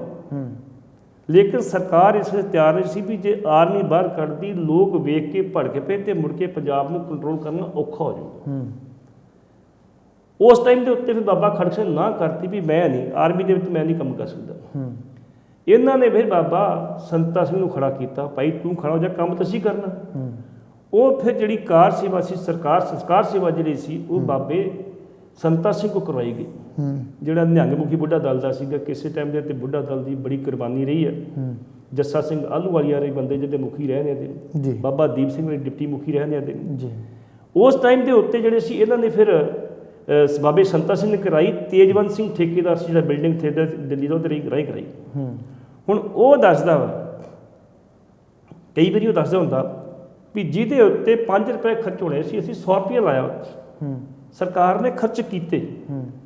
ਲੇਕਿਨ ਪ੍ਰੋਬਲਮ ਇਹ ਬਣ ਗਿਆ, ਬੜਾ ਸੋਹਣਾ ਬਣ ਗਿਆ, ਅਕਾਲ ਤੱਕ ਸਭ ਕੁਝ ਹੋ ਗਿਆ, ਹੈਂਡਓਵਰ ਵੀ ਹੋ ਗਿਆ, ਐਸਜੀਪੀਸੀ ਨੇ ਲੈ ਵੀ ਲਿਆ, ਵਾਪਸ ਵੀ ਐਸਜੀਪੀਸੀ ਆ ਗਈ, ਸਭ ਕੁਝ ਹੋ ਗਿਆ। ਇਹਦੇ ਵਿੱਚ ਜਿਹੜਾ ਹਰਚੰਦ ਸਿੰਘ ਲੋਂਗੋਵਾਲ ਤੇ ਜਹੇਦਾਰ ਗੁਰਚਰਨ ਸਿੰਘ ਟੌੜਾ ਨੂੰ ਫੜਿਆ ਗਿਆ ਸੀ ਗੁਰੂ ਨਾਨਕ ਨਿਵਾਸ 1984 ਦੇ ਵਿੱਚ ਜੀ, ਜਦੋਂ ਫੜ ਕੇ ਲੈ ਗਏ ਸੀ। ਜਿਹੜਾ ਬਾਦਲ ਸੀ, ਬਾਦਲ ਸਾਹਿਬ ਉਦੋਂ ਇਹ ਕਹਿੰਦੇ ਜੀ ਮੈਂ ਉੱਥੇ ਹੈਗਾ ਸੀ ਆਪਣੇ ਯੂਪੀ ਸੀਗਾ, ਯੂਪੀ ਨਹੀਂ ਜੀ, ਇਹ ਆਪਣੇ ਪਿੰਡ ਸੀ, ਇਹ ਬਾਈ ਦੇ ਬਚਾਉਂਦੇ ਪਰਾਂ ਚਲੇ ਗਏ ਹਰਿਆਣੇ, ਤੇ ਹਰਿਆਣੇ ਤੋਂ ਹੁੰਦੇ ਤੇ ਮੁੜ ਕੇ ਚੰਡੀਗੜ੍ਹ ਆ ਗਏ। ਚੰਡੀਗੜ੍ਹ ਆ ਕੇ ਇਹਨਾਂ BBC ਨੂੰ ਇੱਕ ਇੰਟਰਵਿਊ ਦੇ ਦਿੱਤੀ ਕਿ ਬੜਾ ਤਕੜਾ ਕਾਂਗਰਸ ਨੇ ਜ਼ੁਲਮ ਕੀਤਾ ਵਾ, ਸਿੱਖਾਂ ਦੇ ਜਿਹੜੇ ਸਾਡਾ ਇਤਿਹਾਸਕ ਸਥਾਨ ਆ ਉਹਦੇ 'ਤੇ ਹਮਲਾ ਕੀਤਾ ਵਾ, ਤੇ ਇਸ ਕਰਕੇ ਸਾਡਾ ਇਹ ਇੱਕ ਸਿੱਖੀ ਦਾ ਬੜਾ ਤਕੜਾ ਸੋਮਾ ਵਾ, ਤੇ ਇਸ ਕਰਕੇ ਮੈਂ ਸਾਰੀ ਜਿਹੜੀ ਆਰਮੀ ਸਾਡੀ ਸਿੱਖ ਆਰਮੀ ਉਹਨਾਂ ਨੂੰ ਕਹਿੰਦਾ ਬਗਾਵਤ ਆ ਕਰਕੇ ਤੇ ਦਰਬਾਰ ਸਾਹਿਬ ਨੂੰ ਆ ਜਾਓ। ਪਹਿਲਾਂ ਤੁਸੀਂ ਢਵਾਇਆ, ਹੁਣ ਤੁਸੀਂ ਮਰਵਾਇਆ। ਉਹ ਜਿਹੜੇ ਸਿੱਖ ਸੀਗੇ, ਜਿਹੜੇ ਖਾਸ ਕਰ ਰੰਗਰੂਟ ਸੀਗੇ, ਉਹਨਾਂ ਬਗਾਵਤ ਕੀਤੀ, ਆਪਣੇ ਜਿਹੜੇ ਉਸਤਾਦ ਨੂੰ ਮਾਰ ਕੇ ਉੱਥੋਂ ਚੱਲ ਪਏ। ਜਿਹਨਾਂ ਨੂੰ ਧਰਮੀ ਫੌਜੀ ਕਿਹਾ ਜਾਂਦਾ, ਧਰਮੀ ਫੌਜੀ, ਕੁਛ ਫੜੇ ਗਏ, ਕੁਛ ਮਾਰੇ ਗਏ। ਪਹੁੰਚਣ ਵਾਲੀ ਤਾਂ ਗੱਲ ਔਖੀ ਸੀਗੀ ਜੀ। ਮੈਂ ਤੈਨੂੰ ਪਹਿਲਾਂ ਕਹਿ ਦਿੱਤਾ ਵੀ ਐਡੀ ਵੱਡੀ ਆਰਮੀ ਨਾਲ ਜਿਹੜੀ ਹੈ ਥੋੜ੍ਹੇ ਬੰਦੇ ਨੂੰ ਟੱਕਰ ਲੈਣੀ ਬੜੀ ਮੁਸ਼ਕਿਲ ਹੁੰਦੀ, ਇੱਕ ਕੌਮ ਟੱਕਰ ਨਹੀਂ ਲੈ ਸਕਦੀ ਆਰਮੀ ਨਾਲ। ਹੁਣ ਉਹ ਜਿਹੜੇ ਬੰਦੇ ਸੀ ਜਦੋਂ ਇਹ ਵੀ ਨਾਲ ਫੜੇ ਗਏ, ਲੋਂਗੋਵਾਲ ਤੇ ਟੌੜਾ ਵੀ ਜੇਲ੍ਹ ਚਲੇ ਗਏ। ਜੇਲ੍ਹ ਜਾਣ ਤੋਂ ਬਾਅਦ ਕੁਛ ਅਖਬਾਰਾਂ ਨੇ ਉਦੋਂ ਸ਼ਾਇਦ ਅਕਾਲੀ ਪੱਤਰਕਾਰ ਸੀ ਮੇਰੇ ਖਿਆਲ ਲਿਖਿਆ ਸੀ, ਉਹਨੇ ਕਿਹਾ ਸੀ ਵੀ ਇਹ ਜਿਹੜਾ ਸਰਕਾਰੀ ਅਕਾਲ ਤਖਤ ਆ ਇਹ ਨਹੀਂ ਰਹੇਗਾ। ਜਦੋਂ ਲੋਂਗੋਵਾਲ ਤੇ ਟੌੜਾ ਬਾਹਰ ਆਇਆ ਜੀ, ਤੇ ਟੋੜਾ ਪ੍ਰਧਾਨ ਸੀ ਸ਼੍ਰੋਮਣੀ ਕਮੇਟੀ ਦਾ, ਉਹਨੇ ਪਹਿਲਾਂ ਹੀ ਬਿਆਨ ਦਿੱਤਾ। ਉਹਦੇ ਪਹਿਲਾ ਬਿਆਨ ਉਹਦਾ ਇਹ ਸੀ ਚੰਡੀਗੜ੍ਹ ਪ੍ਰੈਸ ਨੂੰ ਕਰਕੇ ਵੀ ਸਰਕਾਰ ਦਾ ਬਣਾਇਆ ਹੋਇਆ ਅਕਾਲ ਤਖਤ ਪ੍ਰਵਾਨ ਨਹੀਂ ਜੀ, ਤੇ ਫਿਰ ਢਾਹ ਕੇ ਬਣਾਇਆ ਗਿਆ, ਇਹਦੀ ਸ਼ੇਪ ਵਿਗਾੜੀ ਗਈ, ਇਹਨੂੰ ਖੁੱਲ੍ਹਾ ਕੀਤਾ ਗਿਆ। ਮਤਲਬ ਉਹ ਸ਼ੇਪ ਜਿਹੜੀ ਪਿਛਲੀ ਸ਼ੇਪ, ਉਹ ਸ਼ੇਪ ਨਹੀਂ ਹੈਗੀ, ਉਹਨਾਂ ਬੜਾ ਫਰਕ ਹੈਗਾ। ਹੁਣ ਇਸ ਵੇਲੇ ਜਿਹੜੀ ਆਪਾਂ ਅਕਾਲ ਤਖਤ ਦੀ ਗੱਲ ਕਰਦੇ ਹਾਂ, ਉਦੋਂ ਢਾਇਆ ਗਿਆ। ਫਿਰ ਉਹ ਕਿਉਂ ਟੋੜਾ ਬੜਾ ਚੁਸਤ ਸੀਗਾ, ਟੋੜੇ ਨੂੰ ਪਤਾ ਸੀ ਲੋਕਾਂ ਦੇ ਗੁੱਸੇ ਤੋਂ ਹੁਣ ਇਸੇ ਤਰ੍ਹਾਂ ਹੀ ਬਚ ਸਕਦਾ ਮੈਂ, ਹੋਰ ਤਰੀਕੇ ਨਹੀਂ ਬਚ ਸਕਦਾ। ਫਿਰ ਅਕਾਲ ਤਖਤ ਦੇ ਜਹੇਦਾਰ ਲਾਉਣ ਦੀ ਗੱਲ ਚੱਲਦੀ ਜੀ। ਫਿਰ ਇਹਨਾਂ ਨੇ ਪ੍ਰੋਫੈਸਰ ਦਰਸ਼ਨ ਸਿੰਘ ਨੂੰ ਲਿਆਂਦਾ ਵੀ ਇਹ ਬੰਦਾ ਜੇਲ੍ਹ ਜੂਲ ਕੱਟ ਕੇ ਆਇਆ ਤੇ ਖਾੜਕੂਆਂ ਦੇ ਵਿੱਚ ਇਹਦਾ ਕੋਈ ਮਾੜਾ ਮਾੜਾ ਪ੍ਰਭਾਵ ਹੈਗਾ ਵਾ, ਇਹਨੂੰ ਲਾ ਦਿਓ ਤੁਸੀਂ। ਉਹਨੂੰ 2 ਵਾਰੀ ਲਾਇਆ ਜੀ। ਤੇ ਇਸ ਕਰਕੇ ਮੈਂ ਸੋਚਦਾ ਵੀ ਇਹ ਜਿਹੜਾ ਅਕਾਲ ਤਖਤ ਢਾਇਆ ਗਿਆ, ਇਹ ਟੋੜੇ ਦੀ ਇੱਕ ਸਾਜ਼ਿਸ਼ ਸੀ ਜੀ। ਟੋੜੇ ਨੇ ਢਵਾਇਆ ਸੀ ਵੀ ਸਾਡੇ ਤੋਂ ਲੋਕ ਹਟ ਗਏ ਤੇ ਇਸ ਪਾਸੇ ਆਰੇ ਲੱਗ ਜਾਣ, ਸਾਨੂੰ ਨਾ ਪੁੱਛਣ ਕੋਈ ਗੱਲ ਜੀ। ਇਸ ਤੋਂ ਬਾਅਦ ਦੇ ਵਿੱਚ ਗੱਲ ਕੀਤੀ ਜਾਵੇ ਤਾਂ ਬਾਦਲ ਪਰਿਵਾਰ ਨੇ ਜਾਂ ਕਹਿ ਲਿਆ ਜਾਵੇ ਅਕਾਲੀ ਦਲ ਨੇ ਲਗਾਤਾਰ ਇਸ ਚੀਜ਼ ਦੇ ਉੱਤੇ ਸਿਆਸਤ ਕੀਤੀ ਆ, ਪਰ ਮੈਂ ਸਮਝਦਾ ਕਿ ਗੱਲ ਕਰੀਏ ਦਿੱਲੀ ਦੇ ਵਿੱਚ ਜੋ ਸਿੱਖਾਂ ਦੀ ਨਸਲਕੁਸ਼ੀ ਹੋਈ, ਉਸ ਚੀਜ਼ ਨੂੰ ਲੈ ਕੇ ਸਿਆਸਤ ਕੀਤੀ, ਪਰ ਬਹੁਤਾ ਇਨਸਾਫ ਦੀ ਗੱਲ ਜਿਹੜੀ ਆ ਉਹ ਨਹੀਂ ਕੀਤੀ। ਇਸ ਦੇ ਉੱਤੇ ਸਿਆਸੀ ਰੋਟੀਆਂ ਹੀ ਸੇਕੀਆਂ ਗਈਆਂ ਨੇ, ਸੇਕੀਆਂ ਜਾ ਰਹੀਆਂ ਨੇ ਤੇ ਸ਼ਾਇਦ ਭਵਿੱਖ ਦੇ ਵਿੱਚ ਵੀ ਸੇਕੀਆਂ ਜਾਣਗੀਆਂ। ਤੇ ਅੱਜ ਵੀ ਜਦੋਂ ਕਿਤੇ ਇਲੈਕਸ਼ਨ ਆਉਂਦੀ ਆ, ਕੋਈ ਗੱਲ ਹੁੰਦੀ ਆ, ਤਾਂ ਲਗਾਤਾਰ ਇਹੀ ਗੱਲ ਹੁੰਦੀ ਕਿ ਅਕਾਲ ਤਖਤ ਨੂੰ ਢਹਿ ਢੇਰੀ ਕੀਤਾ ਗਿਆ ਤੇ ਦਿੱਲੀ ਦੇ ਵਿੱਚ ਜਿਹੜਾ ਨਸਲਕੁਸ਼ੀ ਕੀਤੀ ਗਈ ਹੁੰਦੀ, ਪਰ ਇਨਸਾਫ ਜਿਹੜੀ ਆ ਉਹ ਲੈਣ ਦੀ ਕਦੇ ਵੀ ਕੋਸ਼ਿਸ਼ ਜਿਹੜੀ ਆ ਜ਼ਮੀਨੀ ਪੱਧਰ 'ਤੇ ਨਹੀਂ ਕੀਤੀ ਜਾਂਦੀ। ਬਸ ਲੋਕਾਂ ਦੇ ਸਾਹਮਣੇ ਡਰਾਮੇ ਕੀਤੇ ਜਾਂਦੇ ਆ। ਅਜਿਹਾ ਹੀ ਕੁਛ ਹੋ ਰਿਹਾ ਮੈਨੂੰ ਲੱਗਦਾ ਹੁਣ ਵੀ। ਅੱਜ ਤੱਕ ਸ਼੍ਰੋਮਣੀ ਅਕਾਲੀ ਦਲ ਇਹ ਦੱਸੇ ਵੀ ਦਿੱਲੀ ਦੇ ਜਿਹੜੇ ਕਾਤਲ ਸੀ ਕਿ ਉਹਨਾਂ ਨੂੰ ਕਿੰਨੇ ਪੈਸੇ ਖਰਚ ਕੇ ਵਕੀਲ ਕੀਤੇ ਗਏ। ਇਹ ਸ਼੍ਰੋਮਣੀ ਕਮੇਟੀ ਦੀ, ਦਿੱਲੀ ਕਮੇਟੀ ਦੀ, ਚੀਫ ਖਾਲਸਾ ਦੀਵਾਨ ਦੀ ਡਿਊਟੀ ਬਣਦੀ ਸੀ ਵੀ ਤਕੜੇ ਵਕੀਲ ਕਰਕੇ ਜਿਹੜੇ ਸੀ ਉਹਨਾਂ ਨੂੰ ਸਜ਼ਾਵਾਂ ਦੇ ਦੇਣੀਆਂ ਜੀ। ਲੇਕਿਨ ਜਿਹੜੇ ਸਾਜ਼ਿਸ਼ ਆਪ ਸ਼ਾਮਲ ਸੀ ਉਹ ਵਕੀਲ ਕਿਉਂ ਕਰਨਗੇ, ਉਹਨਾਂ ਨੂੰ ਕੀ ਲੋੜ ਵਕੀਲ ਕਰਨ ਦੀ। ਲੇਕਿਨ ਜਦੋਂ ਕੋਈ ਇਲੈਕਸ਼ਨ ਆਉਂਦੀ ਆ ਤੇ ਬਾਦਲ ਸਾਹਿਬ ਸਟੇਜ ਤੇ ਖਲੋ ਕੇ ਜ਼ਰੂਰ ਕਹਿ ਦਿੰਦੇ ਆ ਸਿੱਖਾਂ ਦੀ ਦੁਸ਼ਮਣ ਨੰਬਰ 1 ਜਮਾਤ ਕਾਂਗਰਸ, ਜਿਹਨੇ ਸਾਡਾ ਅਕਾਲ ਤਖਤ ਢਾਇਆ, ਹਰਿਮੰਦਰ ਸਾਹਿਬ ਤੇ ਅਟੈਕ ਕੀਤਾ, ਦਿੱਲੀ ਦੇ ਵਿੱਚ ਸਾਡੇ ਜਿਹੜੇ ਸੀ ਸਿੱਖਾਂ ਦੀ ਨਸਲਕੁਸ਼ੀ ਕਰਾਈ, ਲੇਕਿਨ ਅੱਜ ਤੱਕ ਉਹਦੀ ਇਨਸਾਫ ਦੀ ਗੱਲ ਨਹੀਂ ਕੀਤੀ। ਸਿਰਫ ਲੋਕਾਂ ਦੇ ਜਜ਼ਬਾਤ ਭੜਕਾ ਕੇ ਤੇ ਵੋਟਾਂ ਲਈਆਂ ਵਾ, ਹੋਰ ਕੁਛ ਨਹੀਂ ਕੀਤਾ। ਹੁਣ ਵੀ ਤੁਸੀਂ ਵੇਖੋ ਹਰਸਿਮਰਤ ਦੀ ਚੋਣ ਦੇ ਵਿੱਚ ਵੀ ਇਹਨਾਂ ਨੇ ਬੜਾ ਕੁਛ ਕੀਤਾ, ਲੇਕਿਨ ਹੁਣ ਜਿਹੜੇ ਕਾਂਗਰਸੀ ਉਹਨਾਂ ਦੇ ਹੱਥ ਮੁੱਦਾ ਇੱਕ ਆ ਗਿਆ। ਇਹਦੇ 'ਚ ਕੋਈ ਸ਼ੱਕ ਵਾਲੀ ਗੱਲ ਨਹੀਂ ਵੀ ਜਿਹੜੀ ਬਰਗਾੜੀ ਵਿੱਚ ਬੇਅਦਬੀ ਹੋਈ ਸੀਗੀ, ਉਹਦੇ ਦੋਸ਼ੀਆਂ ਨੂੰ ਬਖਸ਼ਿਆ ਗਿਆ ਅਕਾਲੀ ਸਰਕਾਰ ਨੇ। ਜਿਹੜੇ ਇਨਸਾਫ ਮੰਗਦੇ ਸੀ ਉਹਨਾਂ ਨੇ ਗੋਲੀ ਚਲਾਈ ਅਕਾਲੀ ਸਰਕਾਰ ਨੇ। ਇਹ 'ਚ ਕੋਈ ਸ਼ੱਕ ਵਾਲੀ ਗੱਲ, ਦੁਨੀਆ ਨੂੰ ਪਤਾ ਇਸ ਗੱਲ ਦਾ। ਹੁਣ ਕਾਂਗਰਸ ਦੇ ਕੋਲੇ ਇਹ ਇੱਕ ਮੁੱਦਾ ਆ ਗਿਆ ਵੀ ਇਹਨਾਂ ਨੇ ਬੇਅਦਬੀ ਕਰਾਈ, ਇਹਨਾਂ ਨੇ ਬੰਦੇ ਸ਼ਹੀਦ ਕੀਤੇ। ਤੇ ਜੇ ਬਾਦਲ ਸਾਹਿਬ ਦਾ ਰਿਕਾਰਡ ਤੁਸੀਂ ਵੇਖ ਲਓ, ਉਹ ਜਿੰਨੀ ਵਾਰੀ ਵੀ ਮੁੱਖ ਮੰਤਰੀ ਬਣੇ ਆ, ਉਹ ਕੁਝ ਨਾ ਕੁਝ ਇਹੋ ਜਿਹਾ ਜਲਵਾ ਕਰਦੇ ਰਹੇ ਨੇ। 1970 ਦੇ ਵਿੱਚ ਬਣੇ ਮੁੱਖ ਮੰਤਰੀ ਤੇ ਉਦੋਂ ਨਕਸਲੀ ਕਹਿ ਕੇ ਮਾਰੇ ਇਹਨਾਂ ਨੇ। 1977 ਦੇ ਵਿੱਚ ਬਣੇ ਤੇ ਉਦੋਂ ਸਾਕਾ ਹੋ ਗਿਆ, ਦੂਜਾ ਨਿਰੰਕਾਰੀ ਸਾਕਾ ਹੋ ਗਿਆ। ਜੇ 1997 'ਚ ਬਣੇ ਨੇ, ਉਦੋਂ ਜਿਹੜੇ ਉਹ ਦਰਸ਼ਨ ਸਿੰਘ ਲੁਹਾਰਾ ਮਾਰਿਆ ਗਿਆ ਉੱਥੇ ਲੁਧਿਆਣੇ ਦੇ ਵਿੱਚ। ਜਦੋਂ 2012 ਵਿੱਚ ਬਣੇ ਨੇ, ਉਦੋਂ ਜਸਪਾਲ ਸਿੰਘ ਚੌੜ ਸਦਵਾ ਮਾਰਤਾ। ਬਾਦਲ ਸਾਹਿਬ ਦੇ ਕੰਮ ਦੇ ਰਾਜ ਦੇ ਵਿੱਚ ਸਿੱਖਾਂ ਦੇ ਕਤਲ ਸਗੋਂ ਜ਼ਿਆਦਾ ਹੋਏ ਨੇ, ਸਿੱਖਾਂ ਦੇ ਜਿਹੜੇ ਆ ਜ਼ਿਆਦਤੀ ਜ਼ਿਆਦਾ ਹੋਈਆਂ ਨੇ ਸਗੋਂ ਅਕਾਲੀਆਂ ਦੇ ਰਾਜ ਦੇ ਵਿੱਚ।